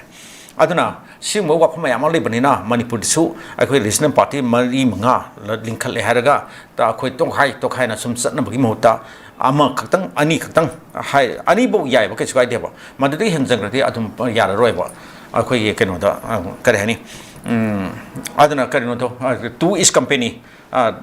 more than 2 or 3 is crowd and habito adu pot lak ne ba aduna singoi pot si lei banina akhoi khara kopna yengmin na changi khanami na changi aduna ngasagi leinari ba se hana gi leijari ba MPP ki manung da leiri ba ma ki internal difference mayam kari kra le baduna kam dongna se resolve to ya ba solve to ya ba pot no madum de akhoi khangdare akhoi samuksi yogjaru ba dinate aduna sreisa keno te yamna sakti leiba powerful loiba adumba keno mayam ma jo adum khara adum ma chika adum involve tor pa khorba leibanina madudi akhoina chang kari so hairba ngamaroi haitare tajida hoi thaga cheroja yamna marik chumba wafung kyam su thambiroja makhata na lakchabada ikoi hana dagi naga gi CSO sing na chatharak pa economic blockade khongjang adu ikoi gi akhanna ba kuki ta ba mafam sing da chathare hairaduna thawong asi lephanna ba kuki CSO gi working committee na lengak ta pung nifu nipan gi ultimatum pi khraba su thabak ta onthorakte haiduna ngasi dagi amukhanna imphal ukrul lambi paringda kuki CSO sing na counter blockade khongjang changsin ba hokre ba wafam jinuja maroina aikogi naga gi CSO singna mu blockade chathaba adugi mathakta mu counter blockade se kuki gi kainona amuka chatharak ba wafam dune ja sumaina blockade amusung counter blockade sing sina thengnari ba awa ba se aduki matik kham theng le akoi mam loi khangnari ba ngaktani oja adu sumaina blockade amusung counter blockade sumaina tongnarak ba sigi matang se doja di kai habininge tajida masi kanone yamna nuai to potsag mane phibom ni masi punamasi ga horuk phumsi kari no haibda akhoi lengak ta le ra haitare lengak sina kano to budagi mana chap chawa paikharun to thabak se paikhat ta budagi sigi phumsi lakpane aduna hojik lai riba akhoi ki kano ga kuki community ga akhoi tangkhul naga not only tangkhul naga community haitare siga leinari ba ani gi marakta le ba potse asi jo akhoi ki lengak sidagi lengak ki magi karehani kano yamna hesitant oiba adaki thabak se thuna corruption lor thabak se paikhat pa ngamdaba paikhat taba adum pot mayam dagi thorok khiba aduma sumsak thorok khibene haitare ahan ba mukta da adum khara adum thawdo khara thoe pamdo thawdo khara thoe harba thawdo singdu da adum kare hani khodak ta dil tawna ba magi akan ba kano ga kano kare hani phirep ka loina na thabak khara lokhat ka do da kamta lokhat pangam gi da bai tare sum tapli yenga sum le gi bai tare force thazil ga control to na taw hogda ba adagi kano da force thazil ga chen ba mioi mara le ba mioi sing pharaga magi makhoi mathak ta chap chapa akhoi ki kano taw ga ba lokhat phang do ba akhoi ki kano taw da bai tare at sing ba wap mayam si le pa gi sum tap tam sum pakthok chok thor khibane ba adanga si ki am thina pakthok chok thor ra hojik ti pura phibom ta tare ba adoni adanga sagi kano da lelon wat fei da senari pa mioi sing madai da akhoi ki naga liangmai naga taruk yam satina tamthiba mi hata har khiba mioi sing makhoi phari pa mioi sorry har khiba sing do kana no have sa akhoi ayamana hosi se loina pura 100% akhoi proof ni haibangam dragasu 99% almost akhoi hainar khangnar leire dana ade kana on senari do haibdo ado haiba mioi sing na puthoro adagi puthoro da ꯀꯩꯅꯣꯗ ꯃꯈꯣꯏꯒꯤ ꯃꯊꯛꯇ action ꯂꯧꯈꯠꯂꯨ ꯍꯥꯏꯕꯅꯤ ꯑꯗꯩ action ꯁꯨꯡꯂꯧ ꯂꯧꯈꯠꯇꯕꯅꯦꯕ ꯑꯗꯨꯗꯒꯤ ꯉꯁꯥꯏꯒꯤ ꯀꯩꯅꯣꯁꯤꯡꯅ ꯑꯩꯈꯣꯏꯒꯤ UNCꯅ ꯑꯃꯁꯨꯡ ꯅꯥꯒꯥꯒꯤ community ꯃꯌꯥꯝ ꯅꯥꯒꯥ ꯒ꯭ꯔꯨꯞꯁꯤꯡꯅ ꯃꯣꯏꯅ ꯀꯩꯅꯣꯁꯤꯡ ꯀꯨꯀꯤꯒꯤ ꯃꯊꯛꯇ ꯁꯤꯒꯤ ꯏꯀꯣꯅꯣꯃꯤꯛ ꯕ꯭ꯂꯣꯀꯦꯠ ꯍꯥꯏꯕꯁꯤ ꯆꯪꯁꯤꯜꯂꯛꯈꯤꯕꯅꯦꯕ ꯑꯗꯨꯅ ꯍꯧꯖꯤꯛ ꯑꯃꯨꯛ ꯍꯥꯏꯔꯤꯕ ꯋꯥꯐꯝꯁꯤ ꯑꯃꯨꯛ ꯂꯩꯉꯥꯛꯅ ꯂꯧꯊꯣꯛꯍꯟꯕ ꯉꯝꯗ꯭ꯔꯦ ꯑꯗꯩ ꯃꯈꯣꯏꯅꯁꯨ ꯂꯧꯊꯣꯛꯇ꯭ꯔꯦ ꯍꯥꯏꯅ ꯃꯈꯣꯏꯅ ꯍꯦꯛ ꯂꯧꯊꯣꯛꯇ꯭ꯔꯤꯐꯥꯎꯗꯤ ꯑꯃꯨꯛ ꯀꯩꯅꯣꯗ ꯃꯈꯣꯏꯒꯤ ꯅꯥꯒꯥꯁꯤꯡꯒꯤ ꯃꯊꯛꯇ ꯑꯃꯨꯛ ꯀꯥꯎꯟꯇꯔ ꯏꯀꯣꯅꯣꯃꯤꯛ ꯕ꯭ꯂꯣꯀꯦꯠ ꯇꯧꯔꯅꯦꯅ ꯑꯃꯨꯛ ꯀꯣꯇꯨꯅ ꯑꯃꯨꯛ ꯂꯥꯎꯊꯣꯔꯛꯇꯅ ꯑꯗꯩ ꯇꯧꯔꯦ ꯍꯥꯏꯔꯒ ꯑꯃꯨꯛ ꯀꯨꯀꯤ CSOꯁꯤꯡꯅ ꯑꯃꯨꯛ ꯉꯔꯥꯡꯁꯨ ꯑꯃꯨꯛ ꯎꯈ꯭ꯔꯨꯜ ꯂꯝꯕꯤꯗ ꯑꯃꯨꯛ ꯃꯇꯝ ꯈꯛꯇꯕ ꯀꯩꯅꯣ ꯇꯧꯔꯦ ꯍꯥꯏꯁꯤꯅꯦꯕ ꯁꯠ ꯗꯥꯎꯟ ꯇꯧꯔꯦꯅ ꯑꯃꯨꯛ ꯇꯧꯔꯛꯏꯁꯤꯅꯦꯕ ꯑꯗꯨꯅ ꯁꯤꯒꯨꯝꯕ ꯄꯣꯠ ꯃꯌꯥꯝꯁꯦ ꯀꯗꯥꯏꯗꯒꯤ ꯍꯧꯔꯛꯈꯤꯕꯅꯣ ꯍꯥꯏꯕꯗ ꯁꯤ ꯂꯩꯉꯥꯛꯇ ꯂꯩꯔꯦ ꯍꯥꯏꯇꯥꯔꯦ ꯑꯗꯨꯅ ꯂꯩꯉꯥꯛꯅ ꯇꯧꯐꯝ ꯊꯣꯛꯄ ꯊꯕꯛ ꯃꯌꯥꯝꯗꯣ ꯀꯔꯤꯝ ꯇꯧꯗꯕ ꯍꯥꯏꯇꯥꯔꯦ ꯁꯤꯒꯤ ꯉꯁꯥꯏꯒꯤ ꯂꯩꯂꯣꯟ ꯋꯥꯏꯐꯩꯗ ꯀꯩꯅꯣꯒꯤ ꯑꯩꯈꯣꯏꯒꯤ ꯂꯤꯌꯥꯡꯃꯩ ꯅꯥꯒꯥ ꯇꯔꯨꯛꯄꯨ ꯌꯥꯝꯅ ꯁꯥꯊꯤꯕ ꯇꯝꯊꯤꯕ ꯌꯥꯝꯅ ꯕꯥꯔꯕꯔꯤꯛ ꯑꯣꯏꯕ ꯃꯑꯣꯡꯗ ꯍꯥꯠꯈꯤꯕ ꯃꯤꯍꯥꯠꯇꯣ ꯃꯗꯨꯗ ꯆꯦꯟꯅꯔꯤꯕ ꯄꯥꯔꯇꯤ ꯒ꯭ꯔꯨꯞ ꯑꯣꯔꯒꯅꯥꯏꯖꯦꯁꯟꯗꯨ ꯀꯅꯥꯅꯣ ꯍꯥꯏꯕꯁꯤ ꯃꯌꯥꯝ ꯄꯨꯝꯅꯃꯛ ꯂꯣꯏ ꯈꯪꯅꯔꯦ KNFP ꯍꯥꯏꯗꯣ KNFP ꯍꯥꯏꯔꯤꯁꯤ ꯀꯅꯥꯅꯣ ꯍꯥꯏꯕꯗ ꯃꯗꯨꯒꯤ ꯀꯩꯅꯣꯒꯤ ꯑꯩꯈꯣꯏꯒꯤ ꯀꯔꯤꯕ ꯃꯥꯒꯤ ꯃꯃꯤꯡꯗꯨꯕꯨ ꯊꯥꯡꯕꯣꯏ ꯀꯤꯞꯒꯦꯟ ꯍꯥꯏꯕ꯭ꯔꯥ ꯑꯗꯨꯒꯤ ꯀꯩꯅꯣꯗꯣ ꯄ꯭ꯔꯁꯤꯗꯦꯟꯠꯇꯣ ꯃꯗꯨ ꯑꯩꯈꯣꯏ ꯍꯧꯖꯤꯛ ꯂꯩꯔꯤꯕ ꯗꯦꯄꯨꯇꯤ ꯆꯤꯐ ꯃꯤꯅꯤꯁꯇꯔ ꯅꯦꯝꯆꯥ ꯀꯤꯞꯒꯦꯟ ꯍꯥꯏꯕ ꯏꯝꯐꯥꯜꯗ ꯅꯣꯡꯃꯇ ꯂꯥꯛꯇꯗꯅ ꯃꯥꯒꯤ ꯀꯦꯕꯤꯅꯦꯠ ꯃꯤꯇꯤꯡꯒ ꯑꯃꯇ ꯌꯥꯎꯔꯗꯕ ꯋꯥꯁꯛ ꯂꯧꯕꯗꯁꯨ ꯀꯩꯅꯣꯗ ꯗꯦꯜꯂꯤꯗ ꯐꯝꯃꯒ ꯀꯩꯅꯣꯗ ꯚꯔꯆꯨꯋꯦꯜꯂꯤ ꯚꯤꯗꯤꯑꯣꯒꯤ ꯈꯨꯠꯊꯥꯡꯗ ꯋꯥꯁꯛ ꯂꯧꯕ ꯌꯥꯎꯈꯤꯕ ꯀꯩꯅꯣꯗꯣ ꯑꯗꯨꯅꯤꯗꯅ ꯑꯗ ꯃꯥꯒꯤ ꯅꯨꯄꯥꯗꯣ ꯑꯗꯨꯅꯤ ꯍꯥꯏꯔꯦ ꯑꯗꯣ ꯍꯥꯏꯔꯤꯕ ꯃꯁꯤꯒꯤ ꯅꯨꯄꯥꯁꯤ ꯃꯥ ꯃꯁꯥꯃꯛ ꯐꯥꯕꯗꯨ ꯐꯥꯅꯕꯒꯤ ꯑꯌꯥꯕꯗꯨꯗꯤ ꯒꯚꯔꯟꯃꯦꯟꯠ ꯑꯣꯐ ꯏꯟꯗꯤꯌꯥꯅ ꯄꯤꯕ ꯈꯣꯠꯄꯒꯤ ꯋꯥꯐꯝꯒꯁꯨ ꯀꯩꯁꯨ ꯂꯩꯇꯔꯦ ꯂꯩꯔꯛꯂꯣꯏ ꯃꯔꯝꯗꯤ ꯍꯥꯏꯔꯤꯕ ꯃꯤꯑꯣꯏ ꯑꯗꯨ ꯉꯁꯥꯏꯒꯤ ꯑꯩꯈꯣꯏꯒꯤ ꯀꯦꯅꯣ ꯍꯥꯏꯕ ꯑꯩꯈꯣꯏꯒꯤ ꯀꯩꯅꯣꯗꯨꯒꯤ ꯍꯧꯖꯤꯛ ꯁꯁꯄꯦꯟꯁꯟ ꯑꯣꯐ ꯑꯣꯄꯔꯦꯁꯟꯗ ꯌꯥꯎꯔꯤꯕ ꯁꯥꯏꯟ ꯇꯧꯅꯕꯗ ꯌꯥꯎꯔꯤꯕ ꯑꯗꯨꯝꯕ ꯑꯩꯈꯣꯏꯒꯤ ꯑꯝꯕ꯭ꯔꯦꯂꯥ ꯑꯣꯔꯒꯅꯥꯏꯖꯦꯁꯟ KNOꯗꯣ ꯑꯗꯨꯒꯤ ꯃꯥꯅ ꯆꯤꯌꯔꯃꯦꯟꯁꯨ ꯄꯥꯏ ꯍꯥꯏꯔꯤꯑꯕ ꯑꯗꯨꯅ ꯍꯥꯏꯔꯤꯕ ꯃꯤꯑꯣꯏꯁꯤꯃꯛꯇꯤ ꯑꯗꯨꯒꯤꯁꯤꯃꯛꯇ ꯗꯦꯄꯨꯇꯤ ꯆꯤꯐ ꯃꯤꯅꯤꯁꯇꯔꯒꯤ ꯅꯨꯄꯥ ꯑꯃꯁꯨ ꯑꯣꯏꯔꯕꯅꯤ나 ꯑꯗ ꯃꯁꯥꯃꯛꯇꯨꯗꯤ ꯐꯥꯕ ꯉꯝꯗ꯭ꯔꯦ ꯍꯥꯏꯔꯦ ꯑꯗꯨꯗꯤ ꯐꯥꯕ ꯉꯝꯗ꯭ꯔꯗꯤ ꯑꯗꯨꯗꯤ ꯃꯥꯒꯤ ꯃꯈꯥꯗ ꯂꯩꯕ ꯉꯁꯥꯏꯒꯤ ꯇꯥꯏꯒꯔ ꯍꯥꯏꯕ ꯑꯃꯅꯦ ꯖꯔꯃꯟ ꯍꯥꯏꯕ ꯑꯃꯅꯦ ꯉꯁꯥꯏꯒꯤ ꯂꯝꯕꯤ ꯏꯂꯤꯒꯦꯜ ꯑꯟꯑꯣꯊꯣꯔꯥꯏꯖ ꯑꯣꯏꯕ ꯔꯣꯗ ꯑꯃꯗ ꯁꯦꯝꯕꯗ ꯃꯃꯤꯡ ꯊꯣꯜꯂꯤꯕꯗꯣ ꯃꯈꯣꯏ ꯃꯁꯥꯃꯛ ꯃꯈꯣꯏ ꯑꯐꯥꯎꯕꯅꯦꯅ ꯈꯟꯖꯔꯒ ꯃꯈꯣꯏꯒꯤ ꯃꯃꯤꯡꯒ ꯊꯣꯟꯅ ꯂꯝꯗ ꯇꯧꯔꯦ ꯍꯥꯏꯔꯒ ꯃꯈꯣꯏꯒꯤ ꯃꯃꯤꯡꯁꯤꯃ ꯀꯔꯤ ꯍꯥꯏꯅꯤ ꯄꯨꯟꯁꯤ ꯆꯨꯞꯄꯒꯤ ꯑꯣꯏꯅ ꯄꯨꯟꯁꯤ ꯆꯥꯔꯣꯜ ꯁꯨꯔꯣꯜ ꯈꯨꯗꯤꯡꯃꯛꯇ ꯈꯪꯍꯧꯔꯕꯖꯅꯨ ꯂꯩꯍꯧꯔꯖꯅꯨ ꯃꯇꯥꯒꯨꯝ ꯇꯦꯔꯣꯔꯤꯁ ꯑꯅꯤꯗꯨꯒꯤ ꯃꯃꯤꯡꯗ ꯄꯤꯔꯒ ꯊꯣꯜꯂꯤꯕꯅꯤꯗꯅ ꯍꯥꯏꯔꯤꯕ ꯑꯅꯤꯗꯨꯒꯤ ꯃꯅꯨꯡꯗ ꯉꯁꯥꯏꯒꯤ ꯇꯥꯏꯒꯔ ꯍꯥꯏꯁꯤꯅꯦꯕ ꯇꯥꯏꯒꯔ ꯍꯥꯏꯁꯦ ꯐꯥꯎ ꯍꯥꯏꯕꯅꯦꯕ ꯍꯧꯖꯤꯛ ꯑꯩꯈꯣꯏꯅ ꯀꯩꯅꯣ ꯃꯌꯥꯝꯅ ꯇꯥꯜꯂꯤꯕ ꯗꯤꯃꯥꯟꯁꯦ ꯅꯥꯒꯥꯁꯤꯡꯅ ꯇꯥꯜꯂꯤꯕ ꯗꯤꯃꯥꯟꯁꯦ ꯑꯗꯨꯅ ꯀꯩꯅꯣꯗꯣ ꯉꯁꯥꯏꯒꯤ ꯄ꯭ꯔꯁꯤꯗꯦꯟꯠꯇꯣ ꯗꯦꯄꯨꯇꯤ ꯀꯔꯤꯕ ꯆꯤꯐ ꯃꯤꯅꯤꯁꯇꯔ ꯅꯦꯝꯆꯥ ꯀꯤꯞꯒꯦꯟꯒꯤ ꯅꯨꯄꯥꯗꯨ ꯐꯥꯕ ꯉꯝꯗ꯭ꯔꯒꯁꯨ ꯇꯥꯏꯒꯔꯗꯨꯗꯤ ꯃꯥ ꯄꯨꯊꯣꯔꯛꯑꯣ ꯍꯥꯏꯕꯅꯦꯕ ꯃꯥꯏ ꯃꯊꯛꯇ ꯂꯤꯒꯦꯜꯒꯤ ꯑꯦꯛꯁꯟ ꯈꯔ ꯂꯧꯈꯠꯂꯨ ꯍꯥꯏꯕꯅꯦꯕ ꯑꯗꯣ ꯑꯗꯨꯁꯨ ꯐꯥꯗꯦ ꯑꯗꯒꯤ ꯑꯃꯨꯛ ꯃꯥꯕꯨ ꯐꯥꯕ ꯉꯝꯕ ꯐꯔꯦ ꯑꯗꯨꯃꯁꯨ ꯑꯃꯨꯛ ꯇꯣꯛꯑꯣ ꯂꯩꯂꯣꯟ ꯋꯥꯏꯐꯩ ꯍꯥꯏꯔꯤꯕ ꯚꯤꯂꯦꯖ ꯑꯗꯨꯒꯤ ꯃꯥꯒꯤ ꯆꯤꯐꯅꯤ ꯍꯥꯏꯔꯤꯕ ꯉꯁꯥꯏꯒꯤ ꯀꯔꯤꯕ ꯂꯥꯜꯕꯣꯏ ꯋꯥꯏꯐꯩ ꯍꯥꯏꯅ ꯑꯃꯁꯨ ꯑꯃꯨꯛ ꯂꯩꯗꯅ ꯍꯥꯏꯔꯤꯕ ꯂꯥꯜꯕꯣꯏ ꯋꯥꯏꯐꯩꯗꯨ ꯑꯗꯨꯗꯤ ꯃꯥꯗꯤ ꯐꯥꯎꯔꯛꯑꯣꯗꯅ ꯃꯥ ꯃꯁꯥꯃꯛꯁꯨ ꯌꯥꯎꯔꯤꯅꯦ ꯉꯁꯥꯏꯒꯤ ꯂꯤꯌꯥꯡꯃꯩ ꯅꯥꯒꯥ ꯇꯔꯨꯛꯇꯨ ꯐꯥꯕꯗꯨꯗ ꯃꯁꯥꯃꯛꯁꯨ ꯃꯥꯅꯁꯨ ꯂꯤꯗ ꯇꯧꯋꯦꯅ ꯍꯥꯏꯔꯤꯕꯅꯦꯕ ꯑꯗꯨ ꯃꯥꯗꯨ ꯑꯃꯨꯛ ꯐꯥꯔꯣ ꯍꯥꯏꯕꯁꯨ ꯃꯥꯁꯨ ꯑꯃꯨꯛ ꯐꯥꯗꯦꯕ ꯑꯗꯨꯅꯤꯁꯦ ꯂꯩꯔꯤꯕ ꯄꯣꯠꯁꯦ ꯑꯗꯣ ꯃꯥ ꯍꯥꯏꯔꯤꯕ ꯅꯨꯄꯥꯗꯨꯁꯨ ꯍꯧꯖꯤꯛꯁꯦ ꯃꯥꯁꯦ ꯄꯨꯔꯥ ꯀꯩꯅꯣꯒꯤ KNFPꯒꯤ ꯀꯦꯝꯞꯇ ꯀꯔꯤꯕ ꯃꯣꯏꯒꯤ ꯃꯃꯤꯡꯗ ꯀꯔꯤꯕ ꯀꯔꯤ ꯃꯥꯒꯤ ꯀꯦꯝꯞ ꯂꯩꯕ ꯗꯦꯁꯤꯅꯦꯇꯦꯗ ꯀꯦꯝꯞ ꯂꯩꯕ ꯃꯐꯝꯗꯨꯕꯨ ꯀꯥꯎꯔꯦ ꯑꯗꯨꯗꯩꯗꯨꯗ ꯂꯩꯌꯦꯅ ꯍꯥꯏꯔꯦꯕ ꯃꯥꯁꯦ ꯑꯗꯣ ꯃꯈꯣꯏ ꯃꯅꯥꯛꯇ ꯑꯗꯨꯝ ꯂꯩꯔꯦꯕ ꯃꯥꯁꯨ ꯄꯨꯔꯥ ꯀꯩꯅꯣ ꯇꯧꯔꯦ ꯃꯥꯒꯤ ꯈꯨꯟꯗꯨꯗ ꯂꯩꯇꯔꯦꯕ ꯈꯨꯟꯒꯤ ꯆꯤꯐꯅꯤ ꯍꯥꯏꯖꯔꯒꯁꯨ ꯑꯗꯨ ꯉꯁꯥꯏꯒꯤ ꯀꯩꯅꯣ ꯃꯌꯥꯝꯗꯨꯒꯤ ꯇꯦꯔꯣꯔꯤꯁ ꯃꯌꯥꯝꯗꯨꯒꯤ ꯀꯦꯝꯞꯇꯨꯗ ꯑꯗꯨꯝ ꯆꯪꯈ꯭ꯔꯦ ꯂꯩꯈ꯭ꯔꯦꯕ ꯑꯗꯨꯅ ꯃꯥꯁꯨ ꯐꯥꯗ꯭ꯔꯦ ꯑꯗꯨꯅ ꯁꯤꯗꯩꯁꯤꯗ ꯁ꯭ꯇꯦꯠ ꯂꯩꯉꯥꯛꯅ ꯀꯔꯤꯒꯨꯝꯕ ꯑꯗꯨꯝ ꯇꯝꯊꯤꯔꯕ ꯃꯤꯍꯥꯠꯇꯨꯗ ꯆꯦꯟꯅꯕ ꯃꯤ ꯑꯃꯠꯇ ꯐꯥꯔꯒ ꯄꯨꯊꯣꯛꯄ ꯉꯝꯗ꯭ꯔꯦ ꯑꯗꯨꯒ ꯁꯦꯟꯇꯔꯗꯁꯨ ꯍꯥꯏꯕꯁꯨ ꯉꯝꯗꯕ ꯃꯥꯜꯂꯦ ꯁꯦꯟꯇꯔꯗ ꯍꯥꯏꯕꯒꯤ ꯄꯥꯎꯁꯨ ꯇꯥꯗ꯭ꯔꯦ ꯀꯩꯅꯣꯗ ꯍꯣꯝ ꯃꯤꯅꯤꯁꯇꯔꯗ ꯍꯥꯏꯔꯒ ꯁꯨꯃꯥꯏꯅ ꯇꯧꯅ ꯁꯤ ꯇꯧꯗ꯭ꯔꯒꯗꯤ ꯁꯤ ꯇꯧ ꯍꯥꯏꯕꯗꯣ ꯃꯗꯨꯒꯤ ꯀꯟꯚꯤꯟꯁꯤꯡ ꯄꯋꯥꯔꯗꯣ ꯂꯩꯔꯤꯕ ꯁ꯭ꯇꯦꯠ ꯂꯩꯉꯥꯛꯁꯤꯗꯩꯁꯤꯗ ꯌꯥꯎꯗ꯭ꯔꯦꯕ ꯇꯥꯖꯤꯗ ꯑꯗꯨꯅ ꯑꯁꯨꯃꯥꯏꯅ ꯌꯥꯝ ꯁꯣꯟꯅ ꯂꯩꯈꯤꯕꯅ ꯃꯔꯝ ꯑꯣꯏꯔꯦ ꯍꯥꯏꯔꯒ ꯉꯁꯥꯏꯒꯤ ꯀꯩꯅꯣꯁꯦ ꯑꯗꯨꯝ ꯁꯤꯒꯤ ꯀꯩꯅꯣꯁꯦ ꯏꯔꯥꯡꯁꯦ ꯀ꯭ꯔꯥꯏꯁꯤꯁꯁꯦ ꯁꯨꯝ ꯆꯥꯎꯊꯣꯛꯄ ꯍꯦꯜꯂꯛꯄꯅꯦꯕ ꯑꯗꯨꯅ ꯁꯨꯝ ꯆꯥꯎꯊꯣꯛꯄ ꯍꯦꯜꯂꯛꯄꯅꯤꯅ ꯍꯧꯖꯤꯛꯇꯤ ꯌꯦꯡꯕꯤꯌꯨ ꯑꯗꯨꯅ ꯏꯀꯣꯅꯣꯃꯤꯛ ꯕ꯭ꯂꯣꯀꯦꯠ ꯅꯥꯒꯥꯅ ꯆꯪꯁꯤꯜꯂꯝꯕꯗꯒꯤ ꯑꯃꯨꯛ ꯀꯨꯀꯤꯅ ꯑꯃꯨꯛ ꯃꯈꯣꯏ ꯃꯊꯛꯇ ꯑꯃꯨꯛ ꯀꯥꯎꯟꯇꯔ ꯏꯀꯣꯅꯣꯃꯤꯛ ꯕ꯭ꯂꯣꯀꯦꯠ ꯑꯃꯨꯛ ꯇꯧꯅꯔꯦ ꯑꯗꯩ ꯑꯃꯨꯛ ꯃꯔꯥꯝꯁꯦ ꯑꯃꯨꯛ ꯁꯤꯟꯅꯔꯦ ꯍꯧꯖꯤꯛ ꯀꯩꯅꯣꯅ ꯑꯃꯨꯛ ꯍꯥꯏꯔꯤ ꯑꯩꯈꯣꯏ ꯇꯥꯡꯈꯨꯜ ꯅꯥꯒꯥꯂꯣꯡꯁꯤꯅ ꯍꯥꯏꯔꯤꯁꯤꯅ ꯉꯁꯥꯏ ꯀꯨꯀꯤ CSOꯁꯤꯡꯅ ꯆꯪꯁꯤꯜꯂꯛꯄ ꯃꯈꯣꯏ ꯍꯧꯖꯤꯛ ꯀꯥꯎꯟꯇꯔ ꯏꯀꯣꯅꯣꯃꯤꯛ ꯕ꯭ꯂꯣꯀꯦꯠꯁꯦ ꯃꯁꯤ ꯃꯈꯣꯏꯅ ꯇꯥꯟꯐꯝ ꯊꯣꯛꯄ ꯒꯚꯔꯟꯃꯦꯟꯠꯇ ꯇꯥꯟꯕ ꯉꯝꯗ꯭ꯔꯒ ꯃꯈꯣꯏꯅ ꯇꯥꯡꯈꯨꯜ ꯅꯥꯒꯥꯗ ꯑꯣꯏꯅ ꯑꯣꯟꯁꯤꯜꯂꯒ ꯇꯥꯜꯂꯦ ꯃꯈꯣꯏꯗ ꯑꯋꯥꯕ ꯄꯤꯔꯦ ꯑꯗꯒꯤ ꯃꯈꯣꯏꯒꯤ ꯔꯥꯏꯠ ꯇꯨ ꯂꯥꯏꯐ ꯃꯈꯣꯏꯒꯤ ꯐꯟꯗꯥꯃꯦꯟꯇꯦꯜ ꯔꯥꯏꯠ ꯃꯈꯣꯏꯒꯤ ꯀꯩꯅꯣꯁꯦ ꯐ꯭रीडꯝꯁꯦ ꯂꯣꯏꯅꯃꯛ ꯀꯩꯅꯣ ꯇꯧꯔꯦ ꯀꯔꯇꯦꯟ ꯇꯧꯔꯦꯅ ꯍꯥꯏꯔꯦꯕ aduna singmoi wafam je leirabnina sidai da hoji karino to godur se aduna yamthina aruba mo oire aduna sidi akhoi lengaksina magi kanoda akhoi achin ba thabak inkhang mayam punam se hoi achin ba kharabdi adum leire ko ngasai ge JFD gi akhoi demand gi matang de ma se mongonda achin ma mang ta ra leirabani adusu athuk tan thab paikhan khon bi gedabani adigi hoji sigi kano pot se ju economic blockade counter economic blockade ani gi wafam se ma se ma matandana mana kano to phirep to kan lugjab ngam drabani na makhoi kano to center da home minister da haigera prime minister da haigera hairaga chap chaba yam convincing oiba mong da hairaga manipur gi irang se athuk matan da losinana ba amasing sigi crisis se masine hen pakthok chakthok ga phibam man tar hoidaba kano da phibam gi kannana ba kano ta topum thopa magi legal prosecution to nam khon gi ayab to lo na kano khon bi do ne na ai admai hajani ni ta jita thaga je ja aroi ba am tanga lak cha ki ge ai khoi gi chief minister honorable chief minister na phong dok pa wa pham da mapung pha ba digital ecosystem sem gat na ba honari ha ba wa pham si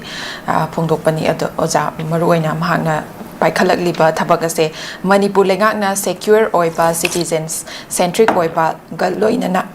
sorry mapung pharaba digital ecosystem ama semgat na ba pandam thambaga loina na matam matam gi khena ba lahenda na ba mapung phana amasung manu mapan phau na uba mawong da lengak na pai khat liba yai fa thorang sing asi khudong cha ba phanghan na ba ngamhan na ba thabak sing pai khat li hai ba na ching ba wafam du ne za lokhalak liba khongdang se adumak ai khogi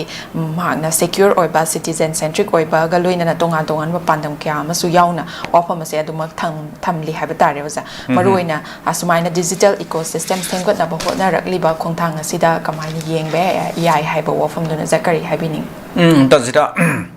wafam se yam na kup na nei na ba bo pot mani ma se akhoi hiram se da pura professional expert sing ma khoi na akhoi yam na kup na nei na ninga pot mani asmai thora mama pangthok laga simo wafam khar phongthok laga manipur gi cc tawnam khona ri tawri tawnam tawgani kan haiba che asina haiba da live gi wani adu manipur wa asema akhoi digitize tawnan ba digital sorry akhoi gi digital kano gi development ama manipur da pura pa haiba che machi sumnagi thoram amani pangthok ga hete yagdaw sinate aduga masdei ta kadai bo yona digital development se pura no khona ba gi kari kari thaw pai khala ba gi haiba simandi oi ningthis na kup na yengbam sangi haitare ada manipur lengaki wafum kaditi top lase manipur lengaki so adumai samane department sangi kari gi makhoi gi website ta kari da adum hangdo leba akhoi gi kano da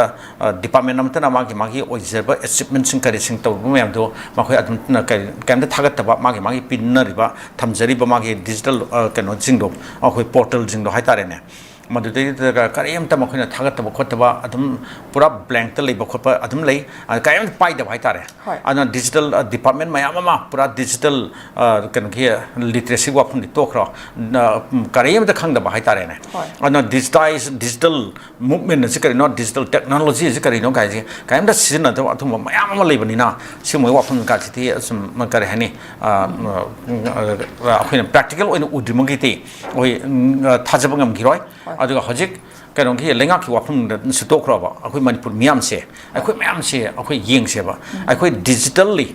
hojik akhoi kano da kaya muk yam na akhoi se advance wa ge ba akhoi se kaya ma sigi literacy se kaya le ge ba kaya khangna ge ba akhoi se ta senamte pura digitally illiterate adumba society amane ba akhoi se manipur se kasu khang ja na te ba kari so serisa akhangmodi ama ani khakte kari kana moi ama ni ka tilen ba yai ko kana gumba akha akhoi si mari lena ba ta senamak sigi professions da laiba adumba mi khara khak na tana atai thi kasu thudona khang de haitare hauji anga mayam ama naha mayam mobile pai ra mobile technology ni ka kan ta na stage da adu ada to ko pai na khubi ani na ti sign message thal khop ki number khop ki yam thim smart on madi ai ko adu na ta ba atu pot section de kasu moi thudona kasu khang ba hai ba amta na tre ba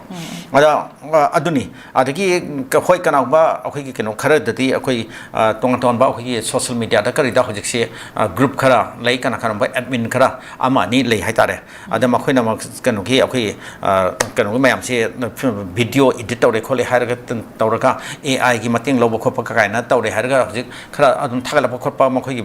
viral chatna na ba view wangna na ba ati paisa phana khona ba adum kambu kharbu dilei ko ado hype sing se adu su makhoi digitally ꯃꯈꯣꯏꯁꯤ ꯄꯨꯔꯥ literate ꯑꯣꯏꯕ ꯈꯣꯠꯂꯕ ꯑꯗꯨ ꯌꯥꯝꯅ advance ꯑꯣꯏꯕ ꯑꯗꯨꯒꯨꯝꯕ ꯀꯥꯡꯕꯨ ꯀꯥꯏꯗꯨꯗꯤ ꯀꯩꯁꯨ ꯅꯠꯇꯦꯕ ꯀꯥꯕꯛ ꯇꯉꯥꯏ ꯐꯗꯅ ꯀꯩꯅꯣ ꯇꯧꯕꯒꯤ ꯋꯥꯅꯦꯕ ꯑꯗꯨꯅ ꯍꯣꯏ ꯍꯧꯖꯤꯛꯇꯤ ꯑꯦꯑꯥꯏꯒꯤ ꯀꯩꯅꯣ ꯏꯔꯥꯅꯤ ꯑꯗꯩ ꯀꯩꯅꯣ ꯇꯧꯕꯁꯤꯗꯒꯤ ꯌꯥꯝ ꯁꯥꯊꯤꯅ ꯇꯦꯛꯅꯣꯂꯣꯖꯤꯗ ꯌꯥꯝ ꯊꯤꯅ ꯋꯥꯡꯅꯔꯛꯂꯕ ꯃꯇꯝꯁꯤꯗꯩꯁꯤꯗ ꯑꯩꯈꯣꯏ ꯀꯩꯅꯣꯒꯤ ꯑꯩꯈꯣꯏ ꯃꯅꯤꯄꯨꯔ ꯁꯣꯁꯥꯏꯇꯤꯁꯦ ꯃꯁꯤ ꯀꯌꯥꯃꯨꯛ ꯌꯥꯝꯅ ꯑꯩꯈꯣꯏ ꯗꯤꯖꯤꯇꯦꯜꯂꯤ ꯀꯩꯅꯣ ꯇꯧꯔꯕꯒꯦ ꯍꯥꯏꯕꯁꯤꯃꯗꯤ ꯑꯩꯈꯣꯏ ꯃꯁꯤꯃꯗꯤ ꯍꯧꯖꯤꯛ ꯍꯪꯕ ꯌꯥꯔꯤꯑꯕ ꯁꯦ ꯃꯇꯝ ꯈꯔꯒꯤ ꯃꯃꯥꯡꯗ ꯁꯤꯗꯩꯁꯤꯗ ꯀꯩꯅꯣꯗ ꯑꯩꯈꯣꯏ ꯂꯩꯔꯤꯕ IIT ꯇ꯭ꯔꯤꯄꯜ IT ꯑꯅ ꯑꯃ ꯂꯩꯔꯤꯗꯅ ꯑꯁꯤꯗꯩꯁꯤꯗ ꯑꯩꯈꯣꯏꯒꯤ